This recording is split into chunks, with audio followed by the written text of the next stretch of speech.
they try to silence the truth we shout, but we're still here, we're still calling out. Corruption hides behind a badge of name. We light the fire, expose the shame. We're justice seekers, we'll fight the fight for every voice lost in the night. My life mattered is the cry we sing for the ones they tried to bury within. It's just us, we're a movement wide. Together we rise, won't run nor hide.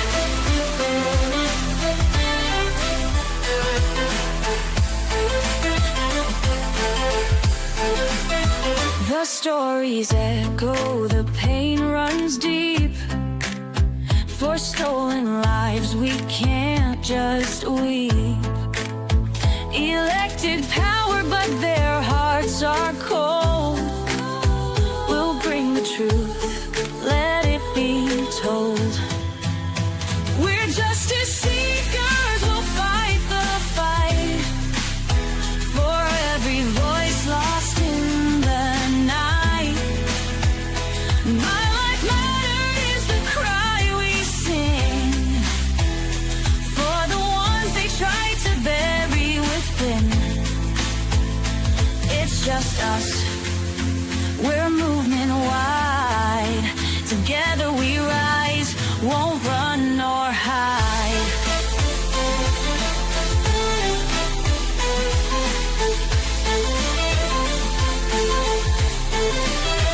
We're justice seekers, we'll fight the fight. The heroes undo the harm, calling out corruption, we'll stand tall for justice and truth, we'll risk it all. My life mattered is the cry we sing. Together we rise, let freedom ring.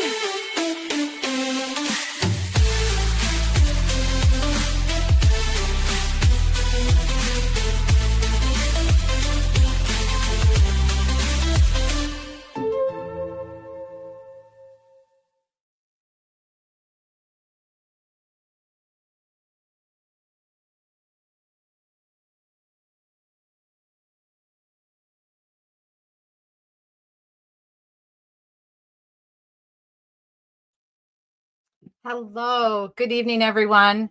Welcome back to Social Change Warriors, Justice Seekers. Glad to have you all back tonight. I'm your host and founder of Social Change Warriors, Catherine Felton Page, and I'm really glad to have you back here with me and to see you again on another episode of Friday Night Lies. We have been on this channel now for well over a year. It was a year in August, advocating for victims of homicide who have lost their lives by the hands of someone else. We've been working with families on the ground here in Florida and many other states, trying to help them get the word out about what happened to their family member and why they're still struggling to reach some epic level of peace that families can try to reach. They're never going to get there 100%. And they all know that. And any of us that have had a tragic loss, we know that. But we can try to get as close to something that looks like peace. But when there's unanswered questions, when we're not getting the answers that we really believe we need, and when our loved one's case is stalled or going nowhere, there's nothing more frustrating and nothing worse for a loved one and their for the loved one's family to have to battle and survive through that. So we are here to work with the families, read their police reports, try to help them get some level of peace where they can get it. And that's not always easy. And as you know, we are here on Wednesday nights advocating for victims of domestic violence and their families. And on Wednesday night, you met Mary, who was the mother and grandmother of Mallory Munzenberger and a wonderful little human 3-year-old called Major Harris.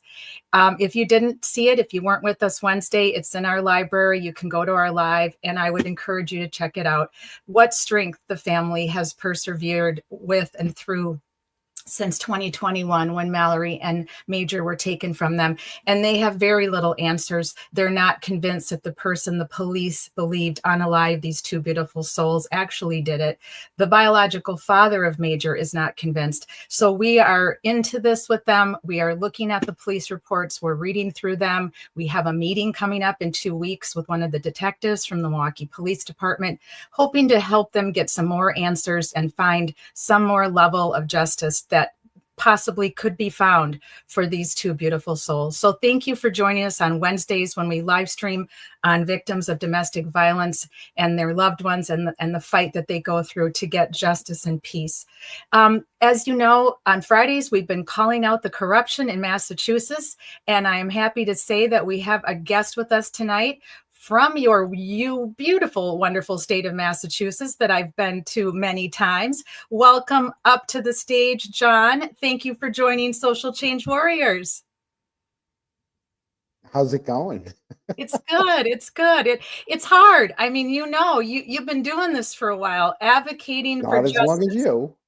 You're not calling out crime and corruption, and it's not an easy gig, and we get very emotional with our families, and it's hard to just be in your good life because you feel guilty sometimes that you're in this good life and the people you're advocating for are basically in hell. And so it's this yin and yang. Are you finding that since you started advocating for Karen and John? I have found it takes up a lot of your time. Yeah. Before Karen Reed or any of the candidates, so when I say Karen Reed, it is more than Karen Reed, at least to me. It's right. Everything that's gone on in town, no matter how big or how small, and like when we talk about corruption, it's people that get away with little things that snowball. Right. We expect that the people that we put into authority or people that become law enforcement officers, correction officers, even like a lot of these public servants, fire department, public works departments, people that have town jobs, city jobs, state jobs. They get into these jobs and they almost become untouchable. Yeah. Yeah. And what happens is for the most part, you have a lot of good people. Then you have a couple people that, it's a couple bucks here, a couple bucks there, and then it gets bigger. Or it's, shaving of time, or their whole, it's unbelievable the amount of people. You look at what they get paid. Right. Like how dog alert. Keep going. How did they make that much money? It's amazing. So when we started our show, we're a little behind you. We're in February. Will be 1 year with us.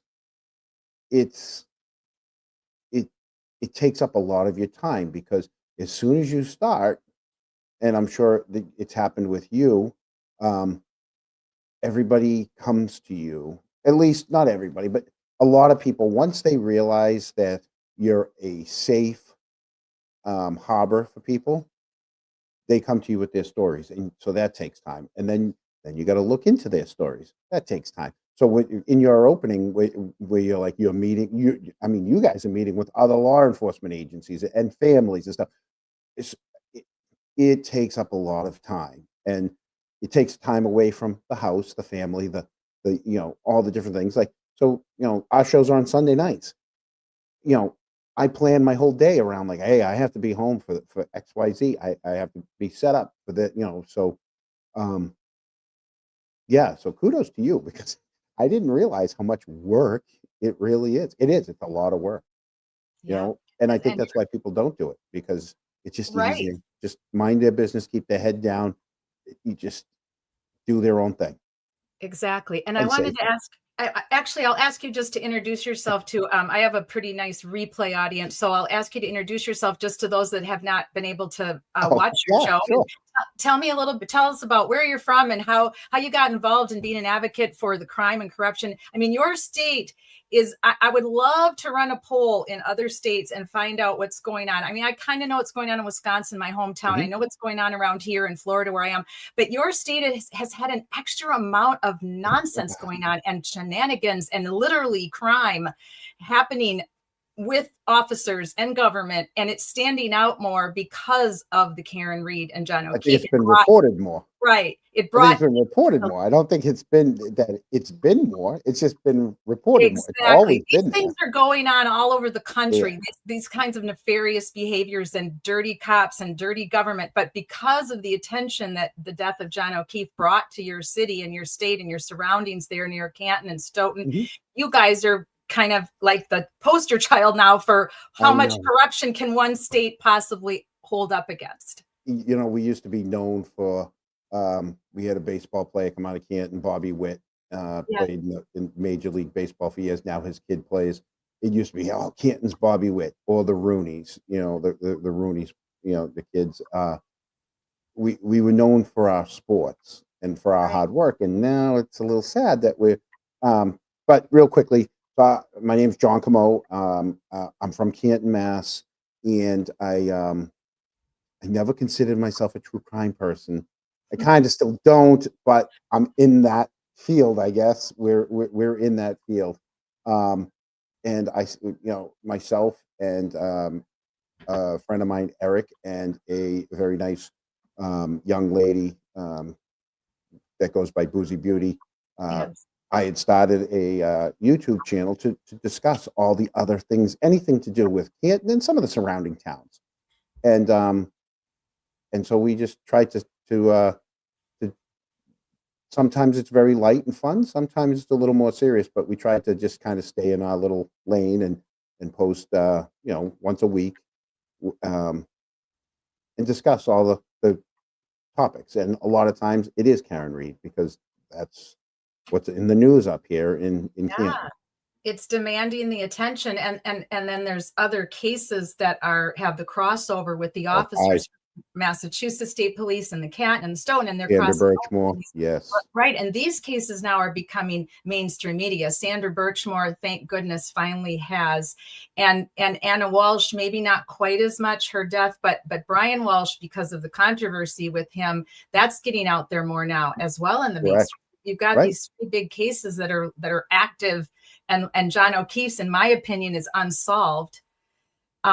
So that's why I've continued. I've had many of my friends, when I started live streaming a year ago in August, I was focusing in on a couple domestic violence cases in my own cities in Wisconsin and in Florida. And then I also talked about Sandra Birchmore, because I felt not enough people knew about her and what had happened to her. And this, in my opinion, is a very scary situation with the grooming. And I believe this is going on in other departments, in other police departments, other cities, other towns.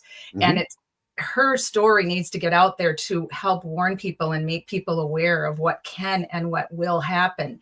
And then I also started advocating on my live stream for Ellen Greenberg on Wednesdays, because I had followed her case way back from when I first retired from the police department, because it captured me, because I never bought it. It never made sense to me how a woman could actually unalive herself by 20 stab wounds.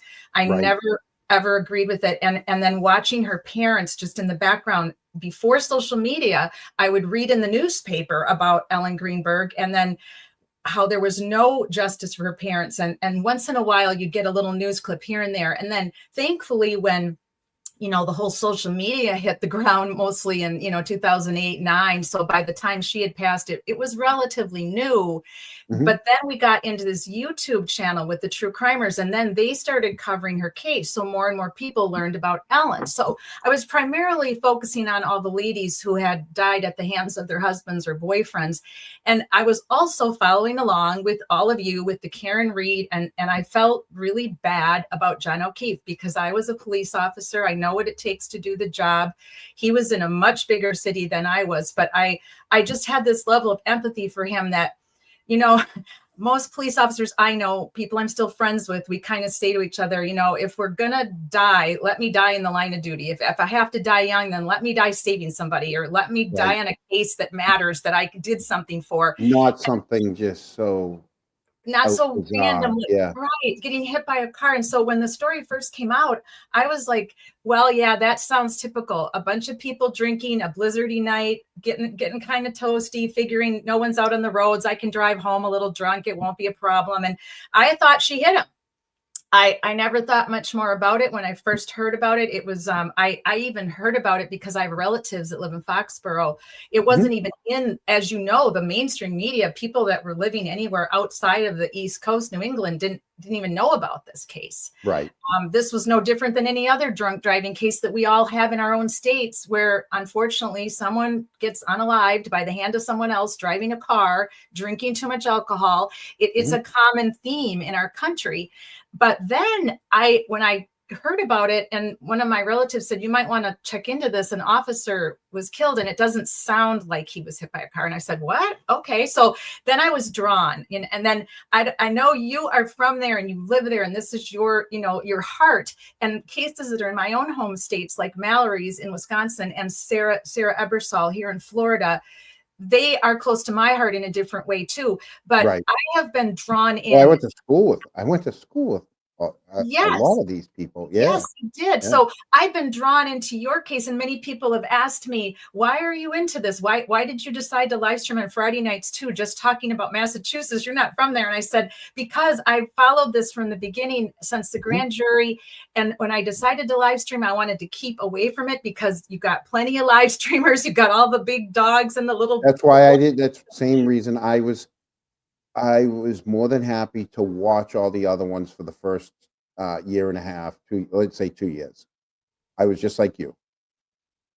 Yeah, that's what I wanted. And then something happened, and I just was like, you know what, I want to talk about it the way I want to talk about it. Exactly. That's what I thought. Well, I'm already live streaming on Wednesdays. I have a channel. I do some Thursday nights.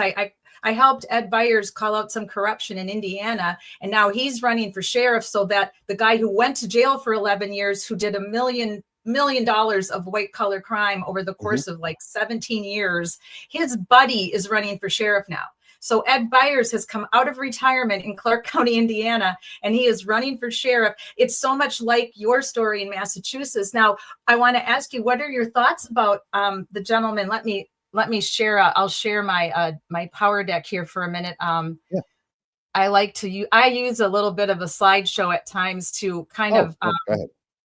help with like keeping the direction of where I want to go, because I can get kind of up in my feelings talking about all this. It makes me so damn mad. And like I was saying last week with everybody, the list of what went wrong in this case from A to Z, from the minute that call was placed by way before, when Carrie placed that original call, and Officer Good, took that call, and everything that went wrong from that second until here we are today, it's thousands. There's probably thousands of items we could list between just the two of us of what went wrong and what wasn't handled properly. And what I put up was, when injustice becomes law, resistance becomes duty.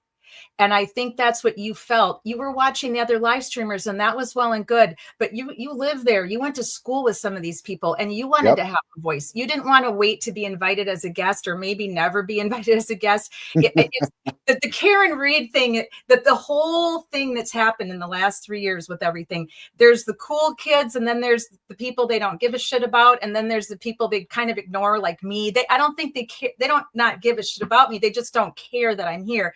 But I've been advocating for John and Karen live streaming. It's been the same with us. A year, right? Yeah. And I don't need their approval or their pats on the back or anything. But sometimes when you're trying to chip in and do good works, and especially me, I'm a volunteer. I don't make a salary. I don't earn any money doing this. I just would like to have someone say hi, like, hey, go check out Social Change Warriors. She's an advocate. She's doing great work. But they don't even mention me. Like, not one single live streamer who I've mentioned many, many times in many good ways. Yeah. ever mention me, and I know I'm out here, but for whatever reason, they just don't want to tip their hat to me. And I found that to be very interesting and almost sort of bizarre. Like it's community, right? You're 100% right. What I have seen, very similar.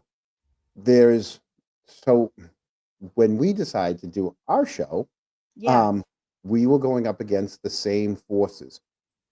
You had one force that didn't want us talking about them. We know why, okay?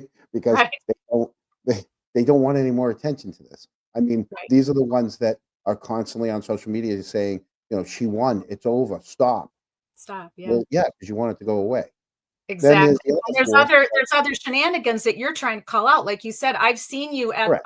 when Young Jerks, when Mike covers your select board meetings. I've watched many of those, and because I'm intrigued with how great of a job you guys are doing, coming together as a community and trying to put these people on notice that we're done.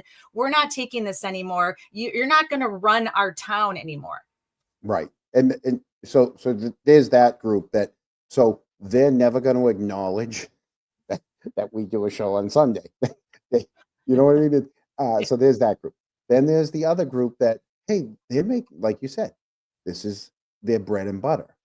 And if they acknowledge us, then they're going to be afraid that maybe they're going to lose some people over to them, over to us that Right. may, right. So when we started our show, we said, we don't need to have huge numbers.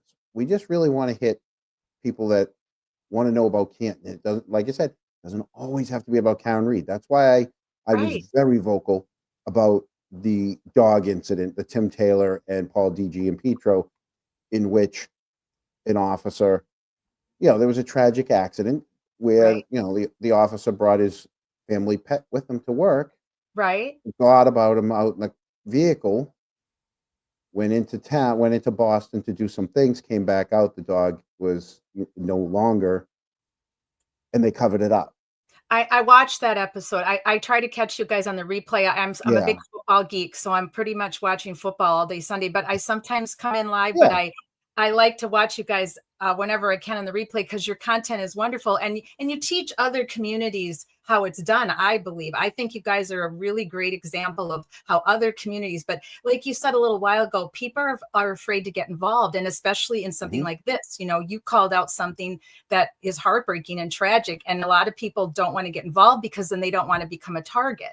They don't want to become a target because you're talking about people with authority, people with power that are going to be able to pull you over, people Right. that have power that for any little thing, So And I mean, that's scary. I mean, that yeah, is scary for people.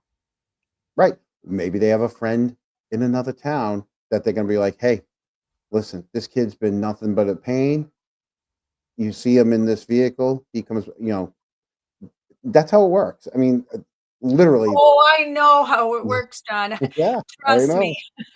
Right. I've seen So, it firsthand. I rode with an officer who mhm, was outrageous. He was such a bad ethical police officer. Was he smart? Yes. Was he handsome? Yes. Was he intelligent? Yes. Did he command the staff because he walked in a room and everybody looked at him? He had those mhm, shoulders and he walked straight, and he had that speech that, he had a master's degree. But I'll tell you, and those are the most I'm not dangerous. afraid to say it. He was the biggest asshole I've ever known. And he treated me terribly because I Yep. had the audacity to get hurt in the line of duty. So when I came back to work after my surgery, he treated me miserably for years. And these guys are on every force. They're on every Yeah, force in yeah. every city. And they just get away with it because they Mhm. know whose backs to rub. They know whose ankle They to get in push good under with the the right table. people. Yep. I had Right. I had a friend who basically has said, you never know in law enforcement, you never know who your next boss is going to be. So you Right. keep your mouth shut. All right. Right. And that's the thin blue line. Basically, you protect each other. You keep your Yep. mouth shut, and you do because you never know when you're going to need them. And so that's why you never turn on your brothers. And unfortunately, when you have large police departments, that means there's more and more and more, and it just goes unchecked. And Yeah. most of the time it's just abuse of time, right?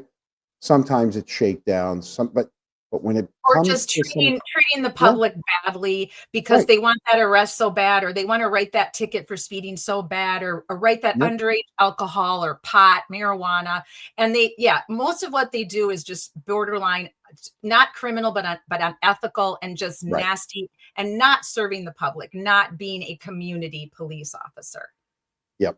So to get back to so then you have the bread and butter YouTubers, like I said, that don't want to acknowledge of any other shows. Right. Um, and like I said, we decided we don't care about numbers at Right. all. Do we look once in a while? Yeah, I mean, it's good to see numbers, right? Well, sure, you It can't means help but look, because you you got to want look. you want what YouTube, your message to be reaching somebody. You really yeah, hope that it is. But we don't know. See, no matter how many views you get, those that do view you, you don't know how many people they're telling about you boy, and you about don't know what the side they're person, on. right? You And the don't know person where they are. advocating for. So for all you know, your reach has gone way further than you could have ever imagined. Right. So what we've our goal was to reach as many people in the local Canton area as we could. All Good. right.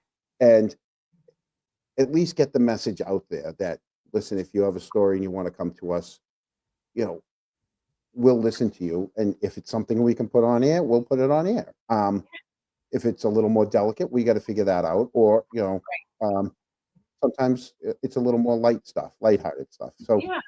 um, I think I've I laughed don't as think many I'm in. times as you guys have brought me to tears laughing as many times as I've been brought to tears crying listening to some of the things you've said.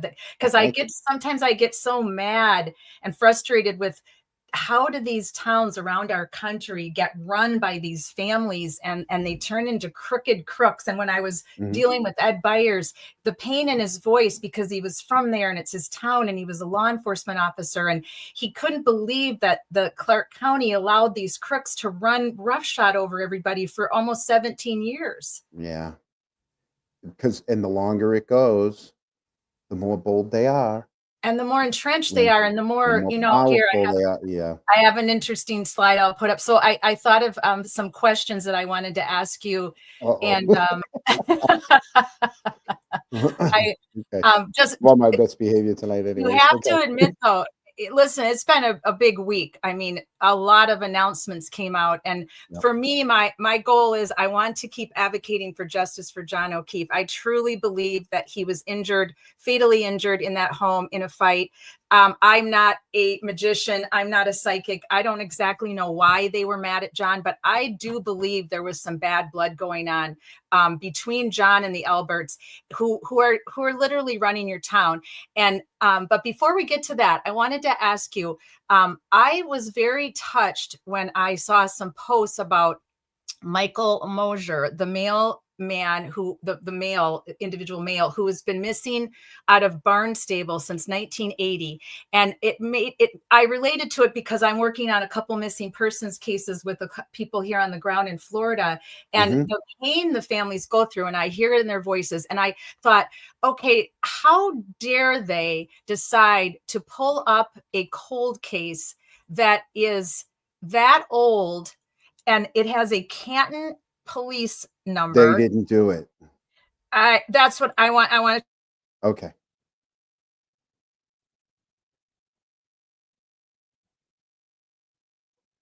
You froze for a minute. We will This in give you a 19. minute. There you go. You're back. You There we froze go. for a second. We're There you back. go. You do agree though that this man did go missing in Yeah. 1980. So yes. So we have that I because have I to be a read the little newspaper delicate article. with this. Yeah, I Yeah. have to be a little delicate with this. So he went missing. Um, his nephew had seen that clipping, and his Yes. nephew went to the nephew went to the kid's father and said, "Hey, Right. Dad, this is my uncle," and the father's like, "Yes," and that's when the kid went to the Canton Police Department with that clipping and talked to the Canton Police Department, who and then went to Morrissey and convinced Morrissey to, yeah, let's revisit this. They obviously Morrissey assigned the state trooper to the case, and that's when Kevin Albert and Proctor Yes. had done some interviews. They had done some other work before So they they. actually did do work. This wasn't Yes, just a ruse to go visit no, it Brian was not a Higgins. ruse. Okay. It was That not a makes me ruse. feel a little better because I have been Yeah. steaming mad since this came out that they would just pull up any old cold case of a No, they family didn't. who No, it was never found all. their This one loved was all on the up and up. Okay, well, I'm glad to hear that. I mean, of course, social media is run rapid with their own ideas of what happened and why they decided to look into the cold case. Okay, So Tanner, one of the things is obviously back in 1980 they didn't have the library, the DNA library that they do now. right. Not till So 2007, I think, right? correct. So one of the things was, he's the they have an idea of what may have happened to him, but just in case they took DNA from family members, Okay. just so that if a body is found and it matches, then they can say that he was found. Well, that does make me. I'm so glad you were able to answer that because I've been searching online for days trying to figure out. It's interesting to me though that usually when somebody is out there in the stratosphere as missing, that something comes up when you Google them, but nothing comes up for him. Not a photo, nothing. Like it's almost like he didn't exist. So I can see why people were Correct. feeling Yeah, a some lot of kind of people. way, right? Right. Yeah. My brother writes for the paper, the Oh, he local does. paper. Yes, and this is one of the stories that he's going to tell because he is friends with uh, the brother of the deceased. Um, Yeah. the story, there'll be a story coming out in the local paper. Well, good. Um, I don't I'll know look. how long it's going to take him to write it, but yeah, Yeah, yeah. Well, I'll look for that because yeah. I do believe he met with with a violent end, and it was probably over the money. I read the article. I mean, it sounds just like a classic case that you might even read in a novel. You Well, know. he had been in an accident before that, which had left him with some brain injuries, Yeah.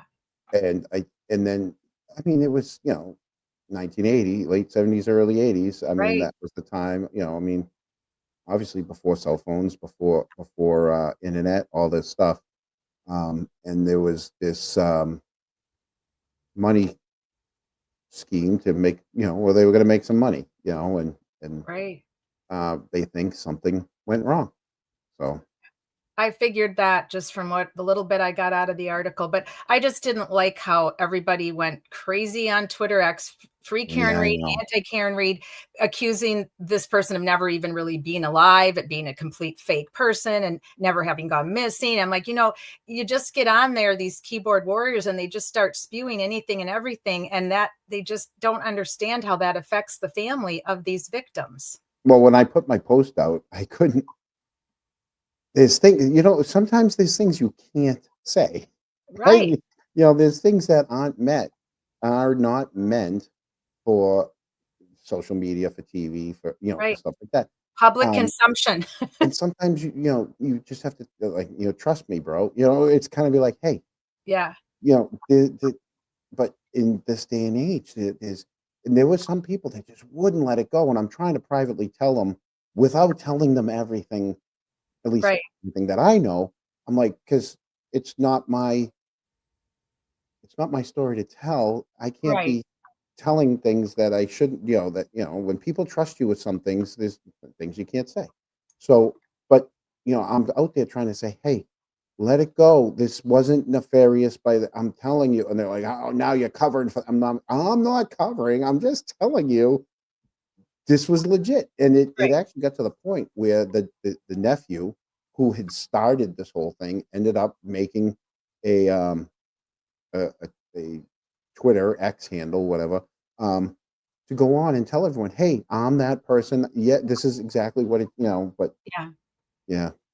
It's really sad because, 80% of missing people are eventually found. Many are found within the first week, Mhm. some alive, some not alive, but it's very rare for someone just to completely disappear. I have that here with the Sarah Ebersol case. She disappeared 3 years ago, just gone, like gone. No, nothing, no cell phone. Her whole contact just ended on that night of March the 2nd, and just very little evidence that the police can use. There's a suspect, there's a person of interest.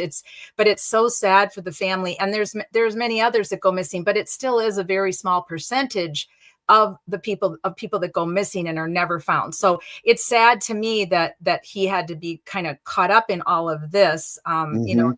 this drama that's being still going on with the John O'Keefe homicide.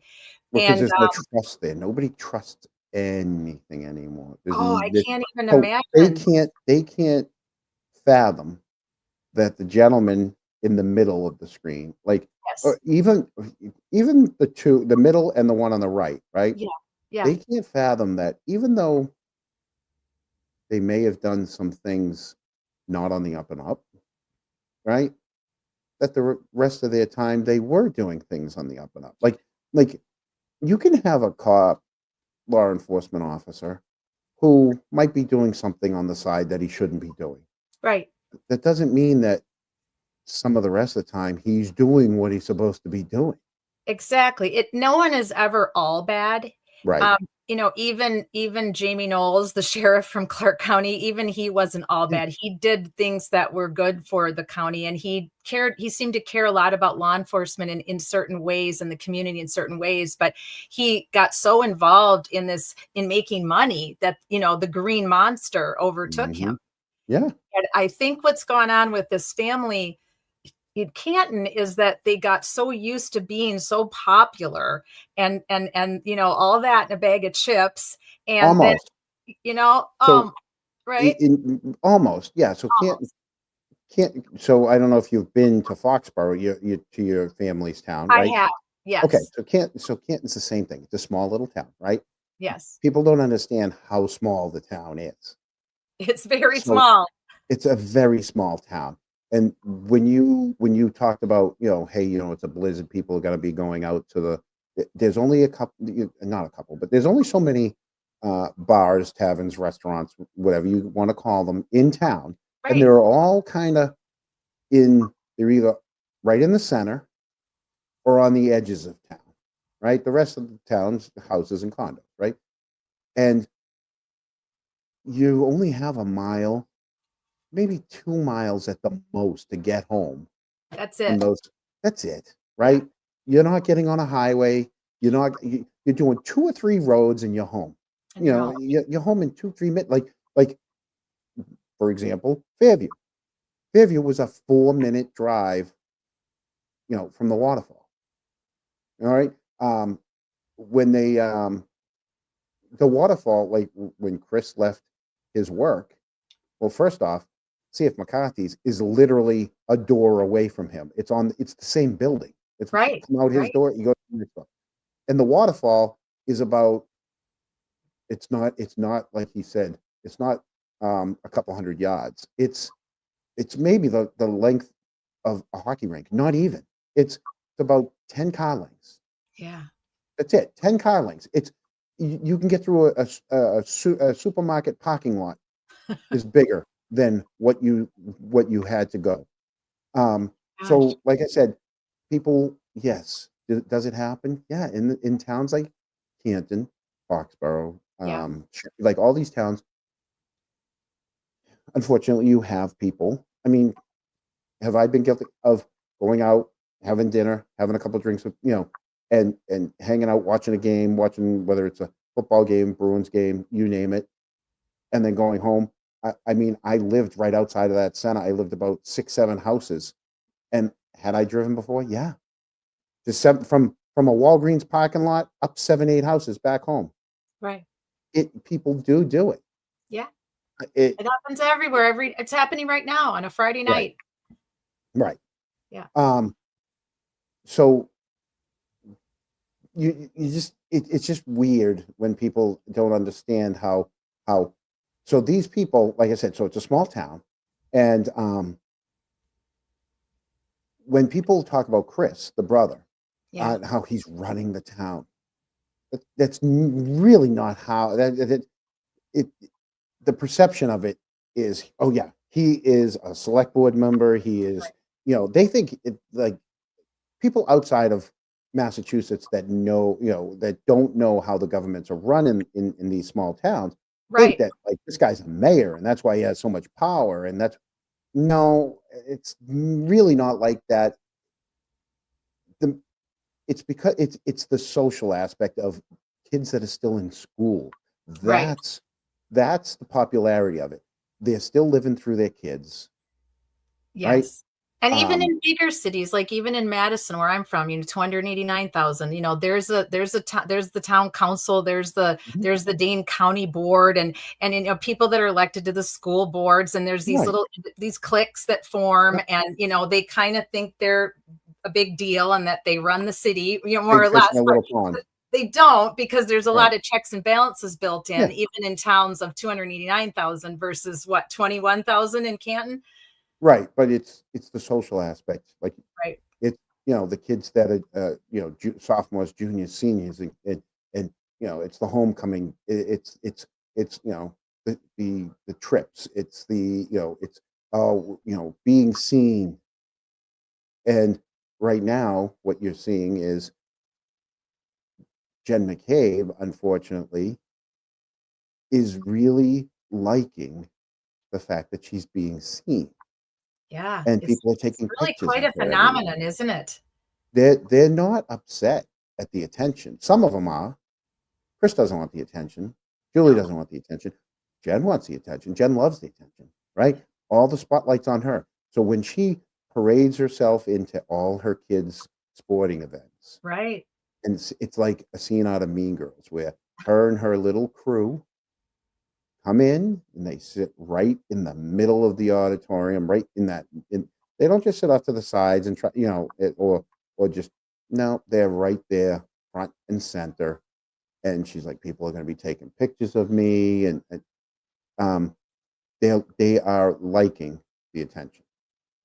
It seems that way. And then there's this is happening on the social media too. I follow you with you have a great post, by the way, that you put up on Right? social media. They're very informative and sometimes they're a little funny. You try to bring the humor in when you can. Yeah, I do. I try. Yeah, I We have to keep a little bit of our own sanity when we're yeah. following these, as you said. And it's not even so much true crime, it's ongoing crime. Mhm. It's crime Yeah. that's just ongoing in communities, and especially if there's cases that aren't being solved because there's police malfeasance, or there's police are involved in something in the background, and they're keeping a suspect from being arrested because he's an informant, or he's a friend of theirs, or whatever the case may Hmm. be. This is just ongoing. It's not, I look at true crime as basically people that just follow the trials. Right. They don't know anything that happened prior. They didn't read any police reports. They haven't looked at any autopsy reports. I mean, I made a post the other day because I was a little irritated because I saw more mean girl behavior going on Twitter X with all these different fractions. And anti-Karen Reed, free Karen Reed, free Karen Reed versus free Karen Reed. It's just all these sock puppet accounts and the hatred and the doxing. It's like, I was telling my friend Kathy, by the way, she wanted to say hi to you. This is my dear friend from back home in Madison, Like that. Wisconsin. She lives in Wisconsin, McFarland. don't you know? Yes. Oh, yes. Wisconsin's always in the house. Thanks, Kath. She says, hello. Uh, Hello, Social Change Warriors. Happy to have you here, John. um, Dixie Normus. the Wisconsin badges. Oh yeah, Oh, we're struggling sorry. right now. Our Good. basketball team Good. was 4-0, and then we played BYU today at 4 o'clock, and we got absolutely hammered. They pounded us. They're good. I mean, they're ranked number 9, and they Since are all 1987, I have been unconditionally maize and blue. I am the biggest Michigan fan of Well, that's any sport. interesting. Yeah. Interesting because in my closet back here, I have a T-shirt that says the Big House. My father took me to the Big House when I was a child. Wisconsin really struggled when I was a Mhm. child, when he was in his 30s, and he became a Michigan. He loved Wisconsin, but he became a Michigan fan because they were so fun to watch, and he loved Bo Yeah. Schembechler. Yeah, He I have the book. loved them, and he loved the rivalry with Woody Yeah. Hayes Woody and Hayes. the drama of all of the football from the 70s and the 80s. And so my sister and I grew up Michigan fans, closet Mhm. Michigan fans. We don't like to tell our Wisconsin friends too much. Kathy's going to hammer me for this, but I can't help it. So I've always cheered for Michigan when they're not playing I had Wisconsin. the starter jacket, the hoodie with the Yeah, pocket, the old the late 80s, early yeah, 90s, the yeah. starter jacket. And I've been out there. I've driven out there 4 times. I've been to Um, the Big House 4 times too. yeah, A great stadium. it so the first time I ever went and I walked in, I didn't know that when you walk in, it's technically a bowl, right? Yeah, They dug half of it it is a down, bowl. Yeah. right? So when you're walking up, it's not this enormous stadium. I mean, you're No, like, okay, it's a but when you complete walk in, circle. yes, and you see that, and then and then um I've sat sat in the student section, which Yeah. that's amazing. One year I went when Boston College went out there, Oh yeah. and an alum had got tickets, and I sat on the 50-yard line about 15 rows up with all these, you know, high big wigs of Boston College, and they're just all quiet, just kind of watching, and but when you see that 110,000 people in there, and then 250 member marching band comes out, and the guy bends all the way over until his head touches the ground and jumps up, and Oh it yeah. it it's electric. And It's I had electric. taken my father out one year, went out against BC one year and 3 times Ohio State. Obviously, I saw 3 Ohio State games. They've won all 4 games that I've been to, so it's awesome. And they came here one year, That's so awesome. yeah, I know. And they came here one year and played here at Boston College, and it was the largest sellout Boston College had ever had at that time, and it Wow. was the smallest sellout Michigan ever played in front of. So, it was one of those. It was, but my father wasn't. My father was a hockey player and baseball. Wasn't huge into basketball or football, even though he was he was offered a tryout with the Patriots back in the early 70s. But Wow, that's impressive. my mother wouldn't when they called, my mother wouldn't give him the message. He missed the tryouts, and when the players saw him, they're like, "Hey, Joe, where were you? We called you." He's like, "What?" And so yeah, my mother's like, "Yeah, you're not going to try out and play for the Patriots." Um, so my father and I went out to a game, and on the way back, my father didn't talk a lot. He'd smoke his pipe, and he's from Nova Scotia. Oh He's wow. normally a really quiet guy, and I'll never forget. He goes, I didn't know if I was going to have a good time or not, but that was a really good time. Like he had so much fun. Like literally, I've never seen him jumping up and hooting, hollering, and giggling. Like I always knew when my father was happy, Yeah. but I've never seen him be so animated before. And I was like, oh my God, yeah. It's an amazing experience being at that stadium.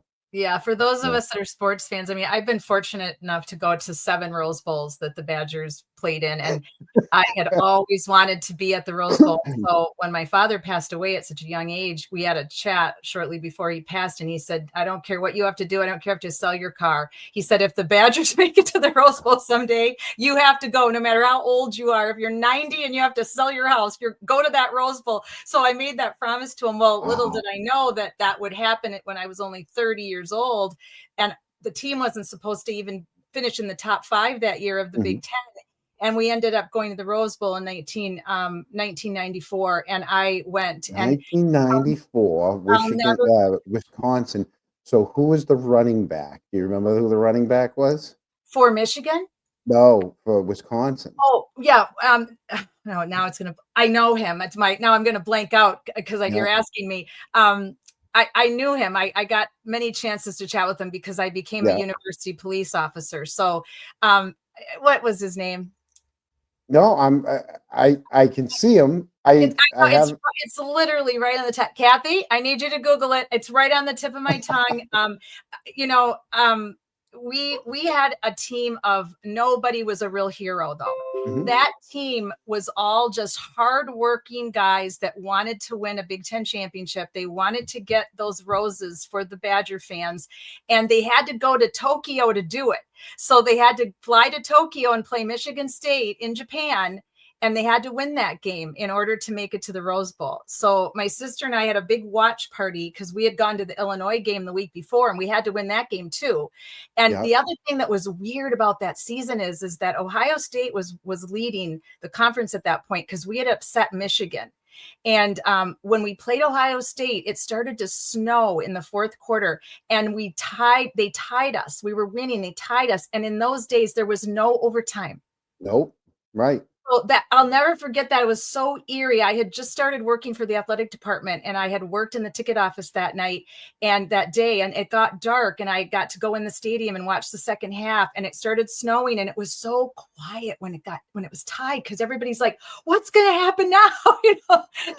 We can't have a tie because who's going to get to go to the Rose Bowl? So then that left it with the Badgers having to win out in order to, and we needed Michigan to beat Ohio State as well. So that game was taking place while we were playing Illinois, and they beat Ohio State, and we watched it in an Illinois bar, in a sports bar, and then we walked to the game and watched the Badgers beat Illinois. And those are the kind of things that if you're a sports fan, you never forget, because the euphoria and the fun and the happiness of being part of something and being a fan is just so interesting. And that's what was so interesting about the Karen Reed trials.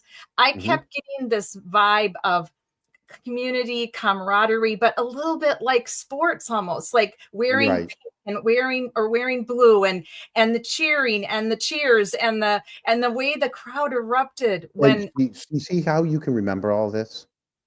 The people in Karen Reed couldn't remember anything other than 12:10.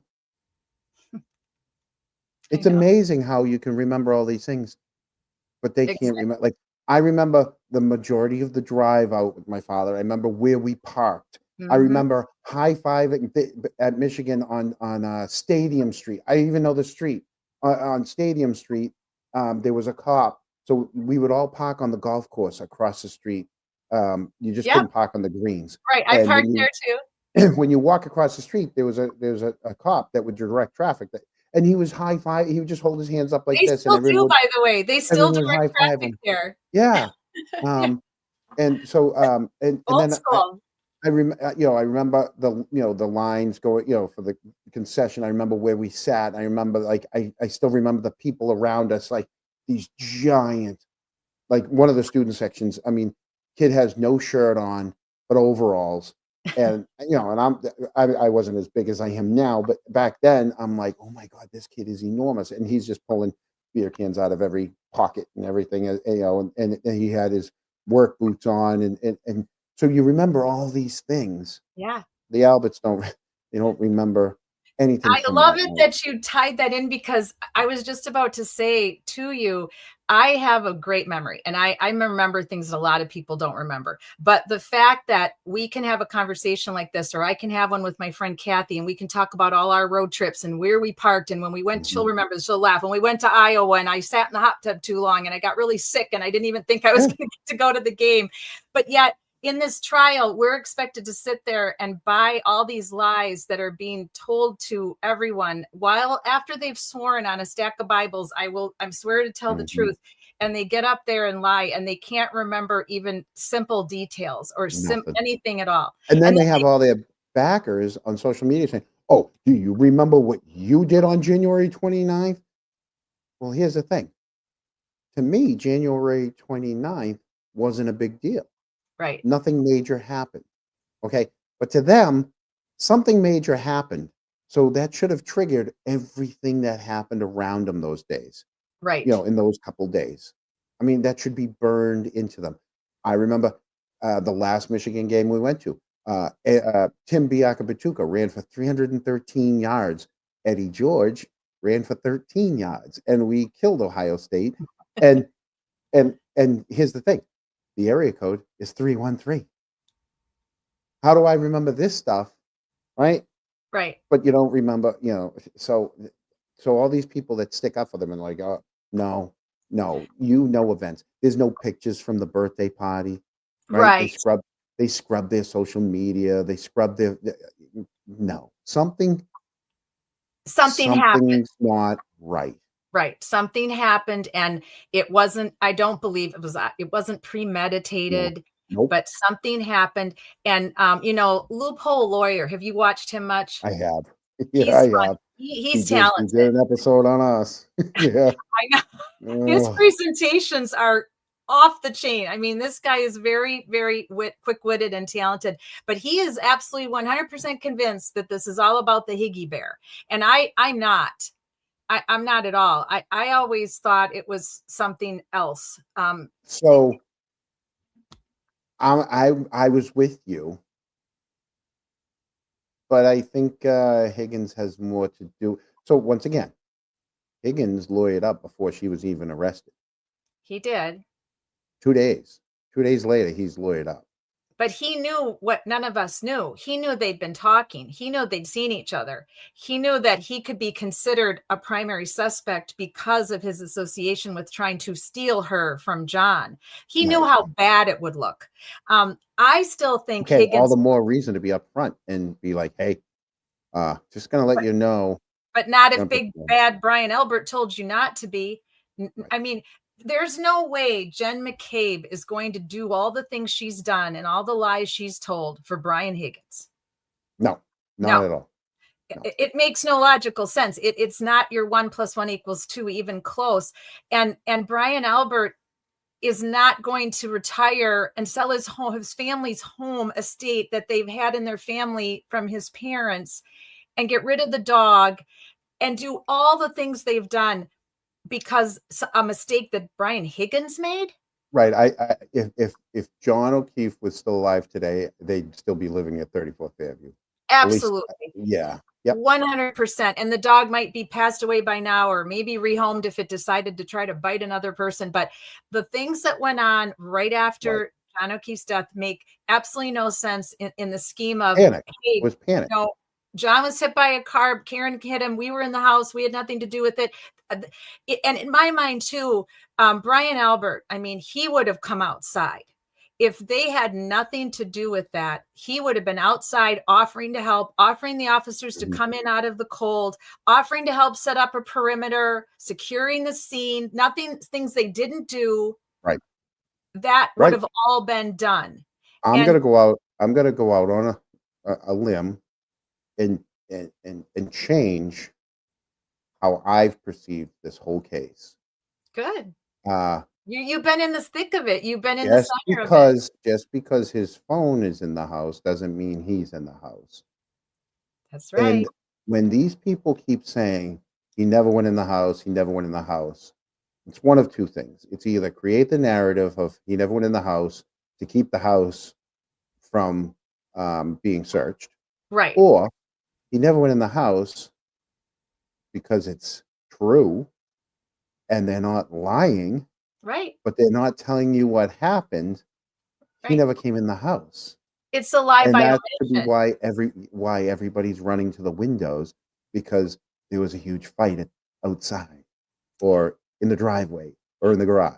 That's what Julie, craziest person on earth, has been telling me all along, that she believed that this fight happened outside right there in the breezeway area by the garage.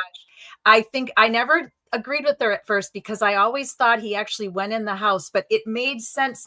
It's made sense to me when she was constantly reminding me that, hey, that's why Jen McCabe ran to look out the window. That's why Brian was looking out the window. Why were all these people looking out the window? Why are they going outside? Yeah. Right. They're supposed to be relaxing and hanging out. It's an after bar party. It's a blizzard outside. Nothing that had to do with any of their stories ever made logical sense. There was no snow on the ground yet. Or there was crystals, like they said, enough to track a cat. The blizzard was coming, but it wasn't there yet. Right. Right. And it just you look at the temple footage or the library footage, only grass. Like the streets didn't need Yes. anything yet. And it's not All like you we saw was pre-treat out. grass. Right. Yep. So there's And no what happens snowbanks. to that library footage too, right? I mean, Okay. that's all so suspect. So the library footage, um, there's a little of each. There's the library footage. What you see is what you get. Um, my problem with the library footage is the way it was obtained.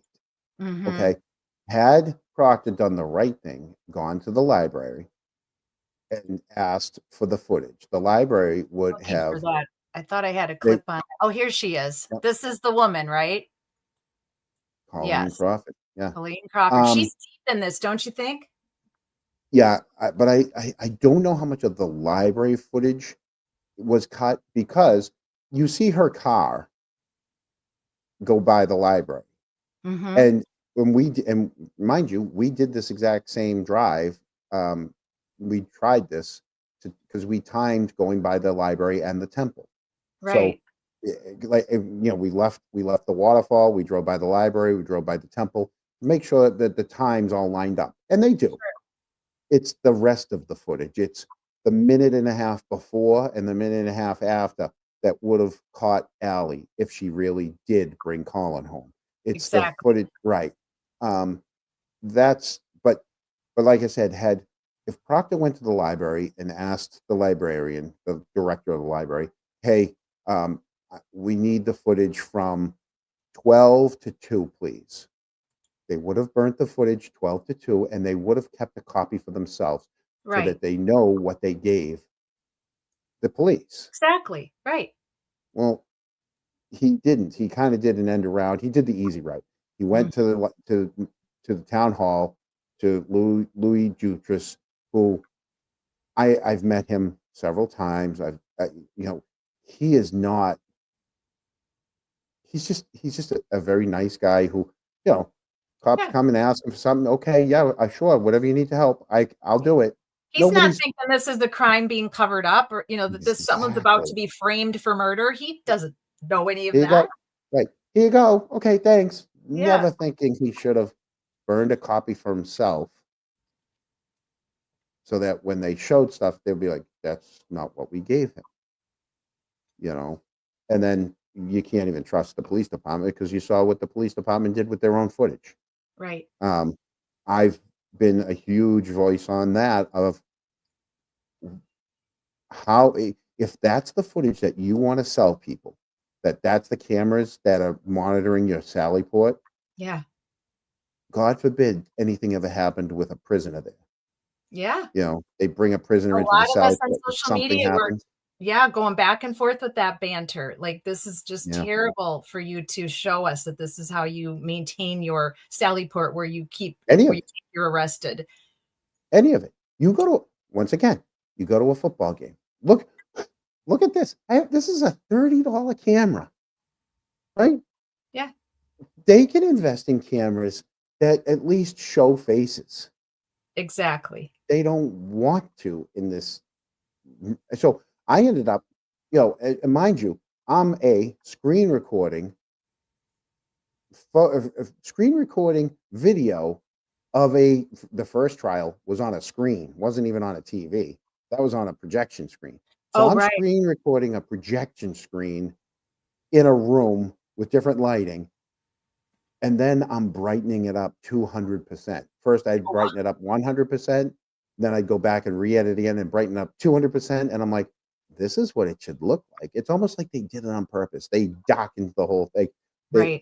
They went in and yeah, and it wasn't to hide what they were doing. It was to hide everybody that was all around the outer edges. It's almost Mhm. like they put um, not even a filter. They just kind of put so everyone around and when you brighten Right. it up 100 Like a edges, halo, almost like yeah, a halo. Yeah. they only want you looking at the middle, and you're like, well, now there's like 5 people there. Look, there's that person, but like you can start to see all the other people that are there, Yeah. and you're like, this is what they're hiding. And it's the same thing with the original Sally Port. Everybody saw that outline of snow before the vehicle came in.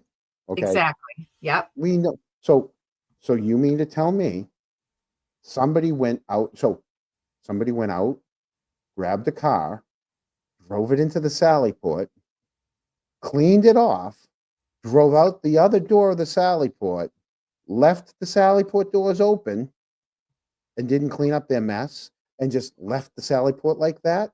No. Right. Okay. And then furthermore, when the vehicle does come in, all of a sudden you have five people, five Canton police officers sweeping and shoveling, just like nonchalantly. Like no police station are they ever doing that. Never, never, ever, Never. ever did I ever see that. Because now you know there's somebody in the control room. There's five, so you got at least one person in the control room, and you have five people out shoveling and going out to the front doors and like just trying to look busy, Busy. Yep. right? And you're like, yeah, that's never have we ever seen. The fire department, yeah, they get out, they shovel right in front of the station doors, but they're not doing it the minute the car. I mean, No. it just was screaming of this is hey, let's put on a good show here. Yeah. Right. Yeah, you're getting an OMG from one of our loyal subscribers and friends, MCAT out of she's in No. Illinois, but she's a big Iowa fan. MCAT, you just missed our big chat about John's a Michigan Wolverine fan. Thank you, Kathy. Brett Moss was our Brett running Moss. back. And I got to know Brett a little bit. He worked for the university for a while after he graduated, and nice guy. Thank you, Kathy. It was right on the tip of my tongue, and I could not go there. There was a kid from Walpole, Massachusetts, that was Michigan's quarterback for a long time. And that was Todd Collins. I think I saw a game, but I want to see if that was when did Todd Collins play at Michigan? Yeah. That MCAT says, "Oh wow, John, 90, you're 94. awesome at the select board." She says, Thank you. Thank you. So Todd Collins was 90 to 94. So I think I saw him in 94. I think 94 was my first game. Well, yeah, that would have been the fall of 94 would have been right after we had won the Rose Bowl. Then Yeah. our team that year we ended up what bowl we ended up in the Outback Bowl that next year. I'm trying to think, where did you guys go? Where did Michigan go that year? I'm trying to remember what did we I go usually to watch all the bowl games and know. follow you.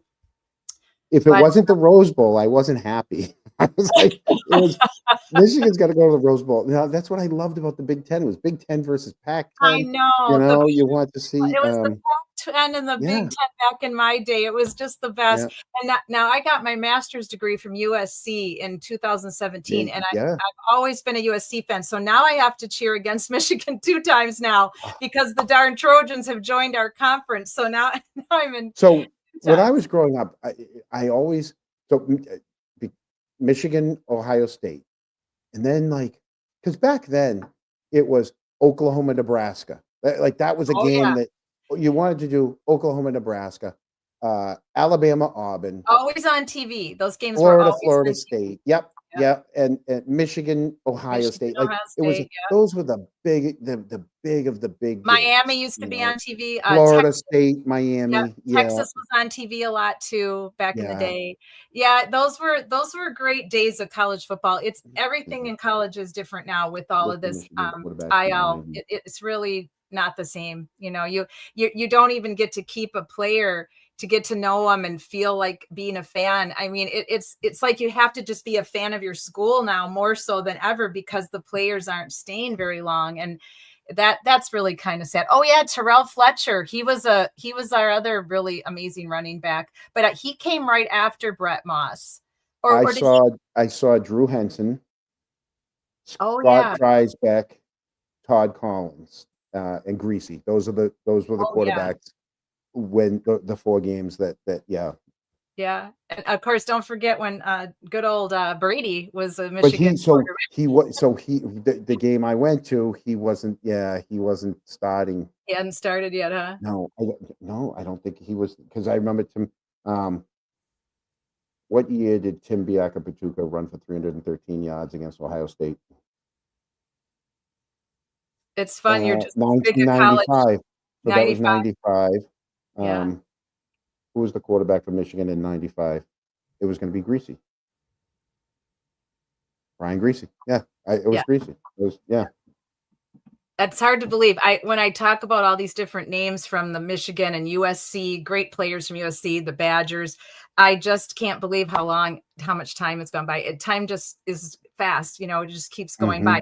But time's going to keep going by, and everybody that hurt John O'Keefe that decided to chip in and lie about what really happened to him, they're just living, they're just out there, and I don't know. It's hard to know if there ever will be true I think justice. we're gonna. I think it's in. I hope it's coming. When I think in 2026. Okay, you're Is making a going to be bold something. prediction now. Yeah.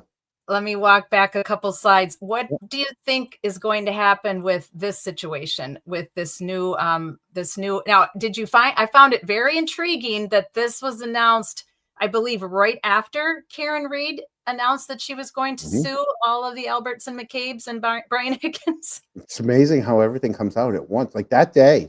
It was all, and Brian Walshe, Brian Walshe pleading guilty to dismembering his former wife.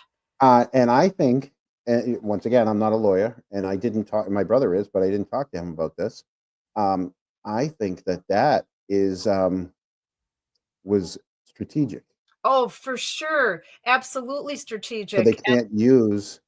So they can't use those charges against him. No. On the murder charge. Right, and that's really concerning to me for her and her family. That he could be found not guilty. Right. They don't have a lot of physical evidence, really. They have some, but it's in Massachusetts, it's not just beyond a shadow of a doubt. You have to go to that moral certainty. That's why the first trial stunned me, John, because having to go to that extra level of moral certainty, I never thought they could find her guilty with the way that first trial went down, with all of the lying and the deceit that was just oozing out of every single witness, and things that didn't make any sense. And I just thought, how could anybody in their right mind say beyond a moral certainty Karen Reed hit John O'Keefe with her car? So I was just stunned when that ended in a hung jury. I was when it was a stunned. hung jury. I was over there during those days, and I just, when you watch that firefighter Katie McLaughlin testify. Oh yeah. And you can see how scared she was to answer questions. She was terrified. With Deb. When Dever answered, he didn't want to answer the questions. No. Right? In other words, somebody got to these people. Oh, for sure. It wasn't that they were covering for them. It wasn't that they like, no, it was like they were scared.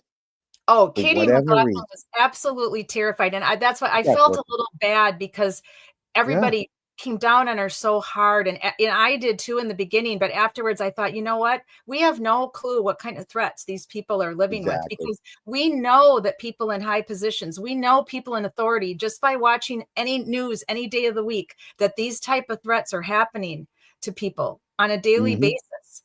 And look the other way. Look the other way. But then you got a guy like Lucky, who he's like, I'm going to get up there and I'm going to say what I'm going to say. Yeah. Chris can't handle it. That's why he lashes out. You can tell when he gets to his breaking point. You really can. I mean, you've seen him in person, so you have that ability to understand these people better than most of us do. Kat has a couple questions. She says, John, do you think Chris and Julie went to 34 Fairview after the waterfall? Absolutely. Now, this struck me just yesterday when we were doing our show. Yeah. Okay. I've been one to say, usually the first story is the most accurate. So when Yuri put it down that Chris and Julie followed to Fairview. Right. And I read that police report. I think you put it on your page, didn't you, on Twitter X? Yep. And that was the report that I blew up into a Yes. 2 select board meetings ago, just to Yeah. show everybody. Was that the one you held up? Correct. But then in the second page of the report, he changes the report to say she went home or whatever. But so what I think happened is, I think Chris went, or maybe they both went, Mm-hmm. and she went home. She got the heck out of there, right? And Yep. Chris stayed behind for whatever reason, right? Maybe he wanted to help clean up the cups and the glasses and the paperware, right? Right. Yeah, because somebody always cleans up after a party. And I think in the morning, she went back to get him.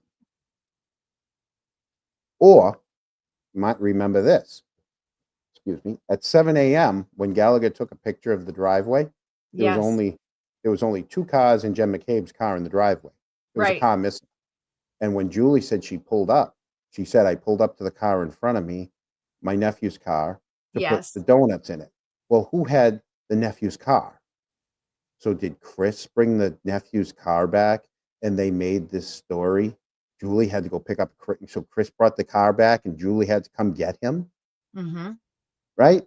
So so there's more to this. Oh, That, yeah. There's a logical and reason. it's gonna be, I'm telling you, it's denied till you die. Yeah. Deny till you die, because And the they're so whole, far like, into it. prepping, can you believe the prepping that was done? That I went up the stairs, and then I went and told my parents I was home, and I put my You head in their proved that door, didn't happen. told them I loved them. And yeah, I mean, that was so textbook acting and prepped. Mhm. So many of those witnesses had been so prepped by Lally to say what they said. I mean, you could tell when Jackson or Yannetti would kind of get them off, and you could just see the sweat like on the top of the and the facial. If you ever go back, what we did for Friday Night Lies, the reason why I started in the first place in January is I wanted to go back and I wanted to talk about these witnesses. So I Mhm. wanted to go back and watch, and I wanted to get some people, friends, and others. Kathy was really into the case, and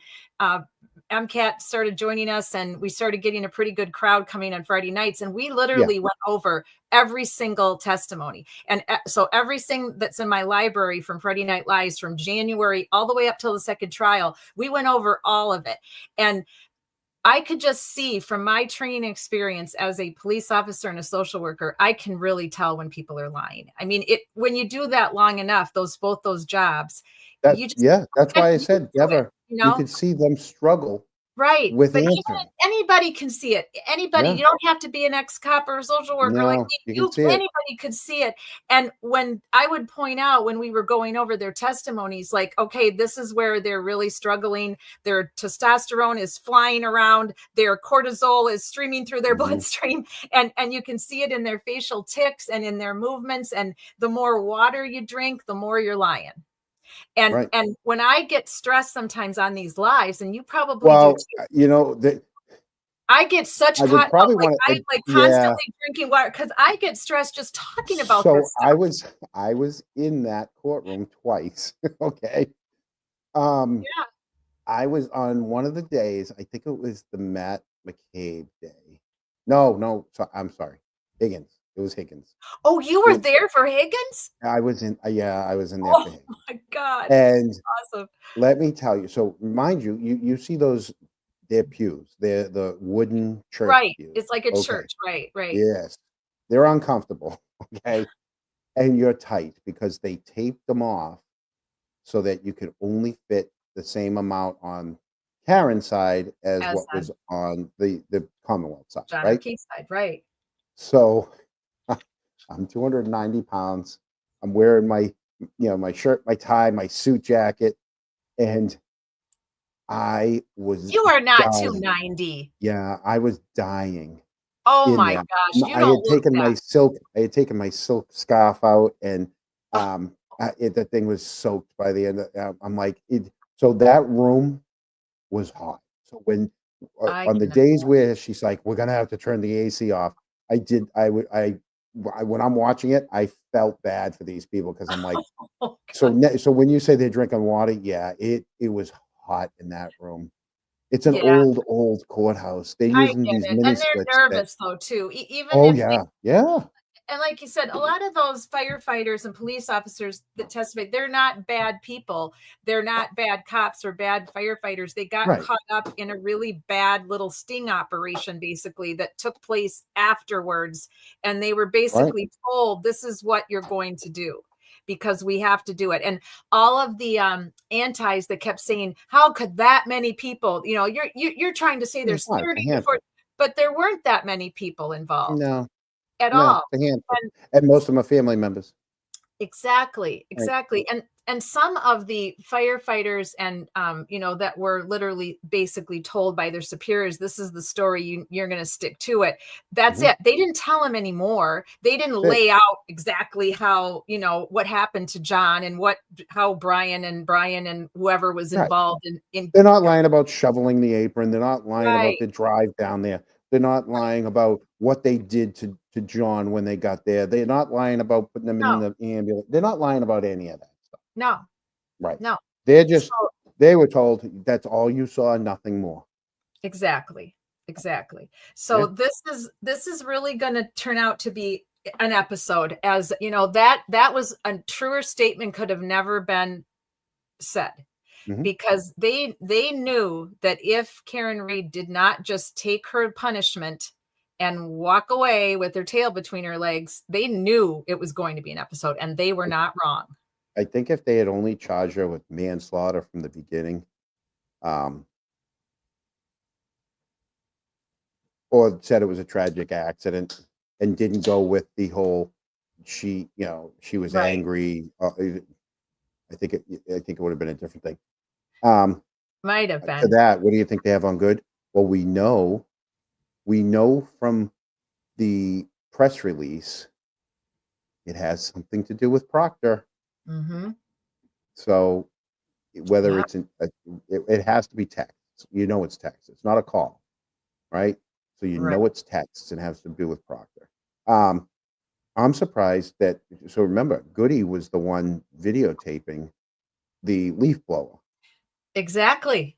right? Yeah. I just watched that again the other day. Yeah. So everything in his phone is foilable. He's used his phone for work. Right.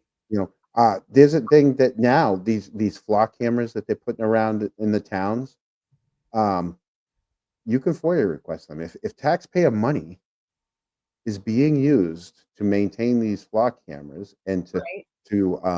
and taxpayer money for all the storage, all these flock cameras are now available for FOIA requests, and you're going to see them want to fight all this. Like, no, we can't show you these cameras. Yeah, you can, Mm-hmm. because it's tax money is being spent. So Exactly. yeah, so They've, so they've when he's opened right, himself up to quite something. So yeah, it's going to be interesting when this all, it's hard to believe that we are where we are, that really things have just slowly started to come little by little. And, it's going to be something to see as we get closer to, when her civil trial starts, is Peggy going to have a come to Jesus moment? Is she going to realize that she was I wrong? know.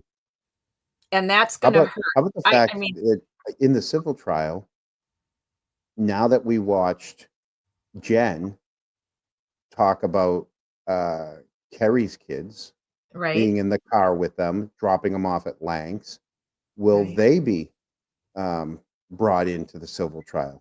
I Uh, would think so. Absolutely. Will Denise, the sister who was writing down the timeline, I read will that she too be on your brought in? post. I Yeah, read that on your post because most of us forgot about her. I know.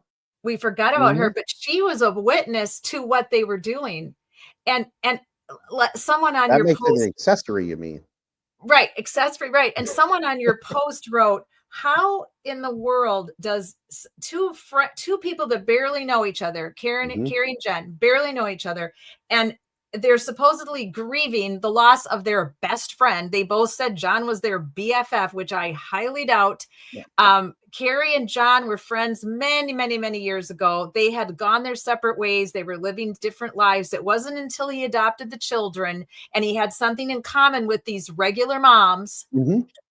because Who he were was a liking the he attention. was a single dad, handsome Mhm. police officer. Correct. Exactly. They were all fangirling over John O'Keefe Mhm. and using the kids to get his attention. There you It was go. somewhat nefarious because I have seen women do this. I have Yep. witnessed it in my own schools and churches with raising my own children as a single mom. I have Mhm. witnessed this behavior. And so it's interesting that so many of us forgot about Diane, right? Denise. Or I mean Denise, Yeah. right? She kind of got lost in the shuffle with Not only was she scribing the bitches be timeline, crazy. Yes, them cat not bitches only be was crazy. not only was she scribing the timeline, she Yeah. was there when Kerry was on the phone with Proctor, and she was Mm. there when the police showed up because Kerry said, "We were writing the timeline and the police showed up." But the police don't mention she was there. When they ask Jen who was in the house, she doesn't say she was there. Only Kerry slips and says she was there. Yep. And how She's a crazy talker. is it to write? Who writes a timeline anyway? You're not, if you're not part of it, what The witnesses. timeline do you have to write? If You you were an didn't officer, kill him, right? You were an right? officer. Yes, How many witnesses did you ever go in to interrogate or interview, or however you want to say it, right. who pulled out a piece of paper and said, "Yeah, I wrote everything down. This is what happened." None. None, No. right? How I many got to work with witnesses? the detectives once in a while when I was on light duty. There were some cases and I got to take along, and I never witnessed that. People are in trauma. People have just lost a loved one, Mhm. or if they witnessed the trauma, they have witnessed a traumatic event. To be so calculating and cold that you could go back to the house and start putting together a timeline that effectively screws over Karen Reed is utterly mind I'm blowing. telling you, there wasn't enough snow to say that it was the plow driver, and they had to do an audible. I'm Yeah. telling you, uh, and for them to have to write a timeline, and for her to say, "We were working with the police to try to figure out." No, witnesses aren't working with the police to try to No, figure it out in the first 48 you're not a hours. detective, Jen, Denise, Exactly. Harry. You're not detectives, but they Right. literally turned themselves into little mini detectives, and they tried to sell it because Yep. they loved John so much and they want justice for John. And so, it was all just a farce, Yep. from the And get-go. we're not going to text because we don't. Our kids go through our phones. Mhm. I'm telling you, I can't tell you any parent whose kids go through the parents' phones. It's just you don't. It's not like that anymore. It's not those flip phones anymore. It's Right. not like it's not where, hey, can I borrow your phone? I got to make a phone call because the family only has one or two cell phones. No, everybody's got their Exactly. own phones. Her kids are high school and Yeah. college. They're not. They get their own phones. They could care less what's on your phone, right? My Right. kids go through my phone. No, they don't. It's in your No, back pocket. they You never butt do. dialed 48 times. It's in your back pocket. Your kids aren't going through your phone. I'm glad you said that because I don't think it was always in her back pocket because we know that Sarah told us that it was plugged in It's and plugged charging. in behind her. Exactly. And Right. she was clear about that. It was charging behind them on the counter. I mean, she was so clear about that. And so again, so many Mhm. discrepancies. So many of the witnesses talking out of one side of their mouth and then the next side of their mouth, and none of it Because they had to clicking. make up a story. Right. They had to make Right. up a story. Like, I totally believed the 3 kids in the pickup truck, except for the fact that they weren't at CF McCarthy's like they said they were, Nope. because the footage from CF McCarthy's doesn't show them where they said they sat all night. So I'm Exactly. like, "Well, that's a lie." So why are you guys all lying about all of the, like, even stuff that had nothing to do with John O'Keefe in that moment? You know, Right. the fact that they said that Chris was at the waterfall at 9 o'clock, but he didn't leave his work until 10 o'clock. You You know, need, it's like I'm like they all wanted to, and then Matt McCabe says he was one of the last ones to leave when we know Chris was the last one to leave. Chris was the Um, very last one to leave. right. It's like because you guys lied about all these little things, Right. we can't trust you with any of it. No.